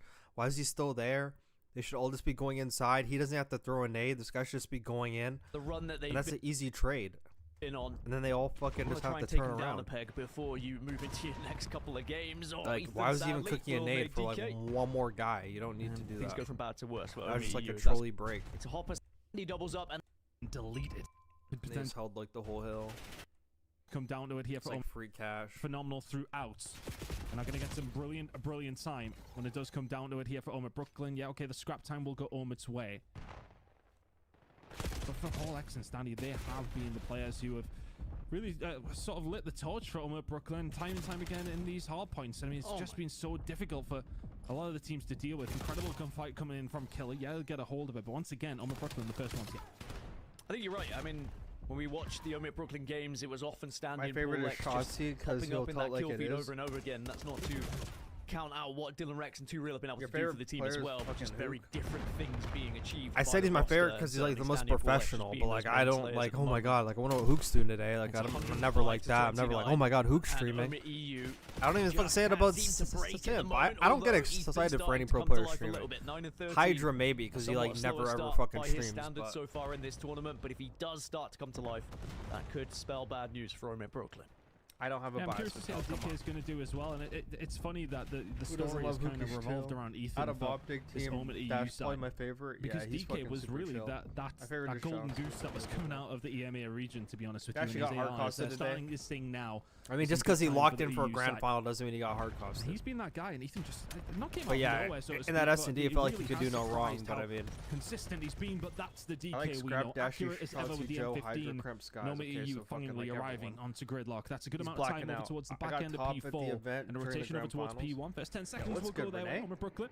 A brilliant start, but can they You see keep this it would up? tell There's he'll the never Hellstorm admit coming in my that they got sports very business. early from Paul X. Bro, That'll I don't them get off it, so fucking- that's I don't invested. get a fucking But no still a dope from 40-point Christopher. lead for the Come side on, of man. Brooklyn. You take that all day long. Yeah, they'll be able to get a nice little He's like the chunk here as greatest well player off of the all back of that time. But I Hellstorm. mean, greatest player of all Omit time. That's EU about just kinda it. has to scatter a little bit to make sure. I just fucking miss like half that shit. Just fucking hard reading the chat. What the hell? See what happened on this P4. Let me see who's scamming. Roster and certainly Standy and Paul Had to X just get being through, I those think, main 8, just slayers at the fucking found a moment. gap fucking through. It's 105 to 29, and Omit EU just can't seem to break at the moment, although Ethan's starting to come to life a little bit. 9 and 13, a somewhat slower start by his standards so far in this tournament, but if he does start to come to life, that could spell bad news for Omit Brooklyn. Yeah, I'm curious to see how DK is going to do as well. And it's funny that the story is kind of revolved around Ethan for this Omit EU side. Because DK was really that golden goose that was coming out of the EMEA region, to be honest with you, and his AR is starting this thing now as some good time for the EU side. And he's been that guy, and Ethan just not came out of nowhere, so to speak, but it really has surprised how consistent he's been. But that's the DK we know, accurate as ever with the M15. And Omit EU finally arriving onto Gridlock. That's a good amount of time. I don't over really think towards the back Gridlock's end like of a good map P4 to like and a rotation over judge towards anybody P1. on First 10 because it's seconds like will go fucking there so with weird. Brooklyn. But A brilliant start, but can they you could keep it judge like up? some There's the Hellstorm decision coming making in on that they this got map. very early from Paul X. That'll get them off it, so that's invested, but still a 40-point lead for the side of Brooklyn. You take that all day long. Probably would have Yeah, they'll be maybe able said to that for get P2 a maybe. nice little chunk here as well off the back of that But it's Hellstorm. good P1 time. Omit EU just kind of has to scatter a little bit to make sure there wasn't more than one that went in their favor. And because of that, they're on a bit of a staggered spawn.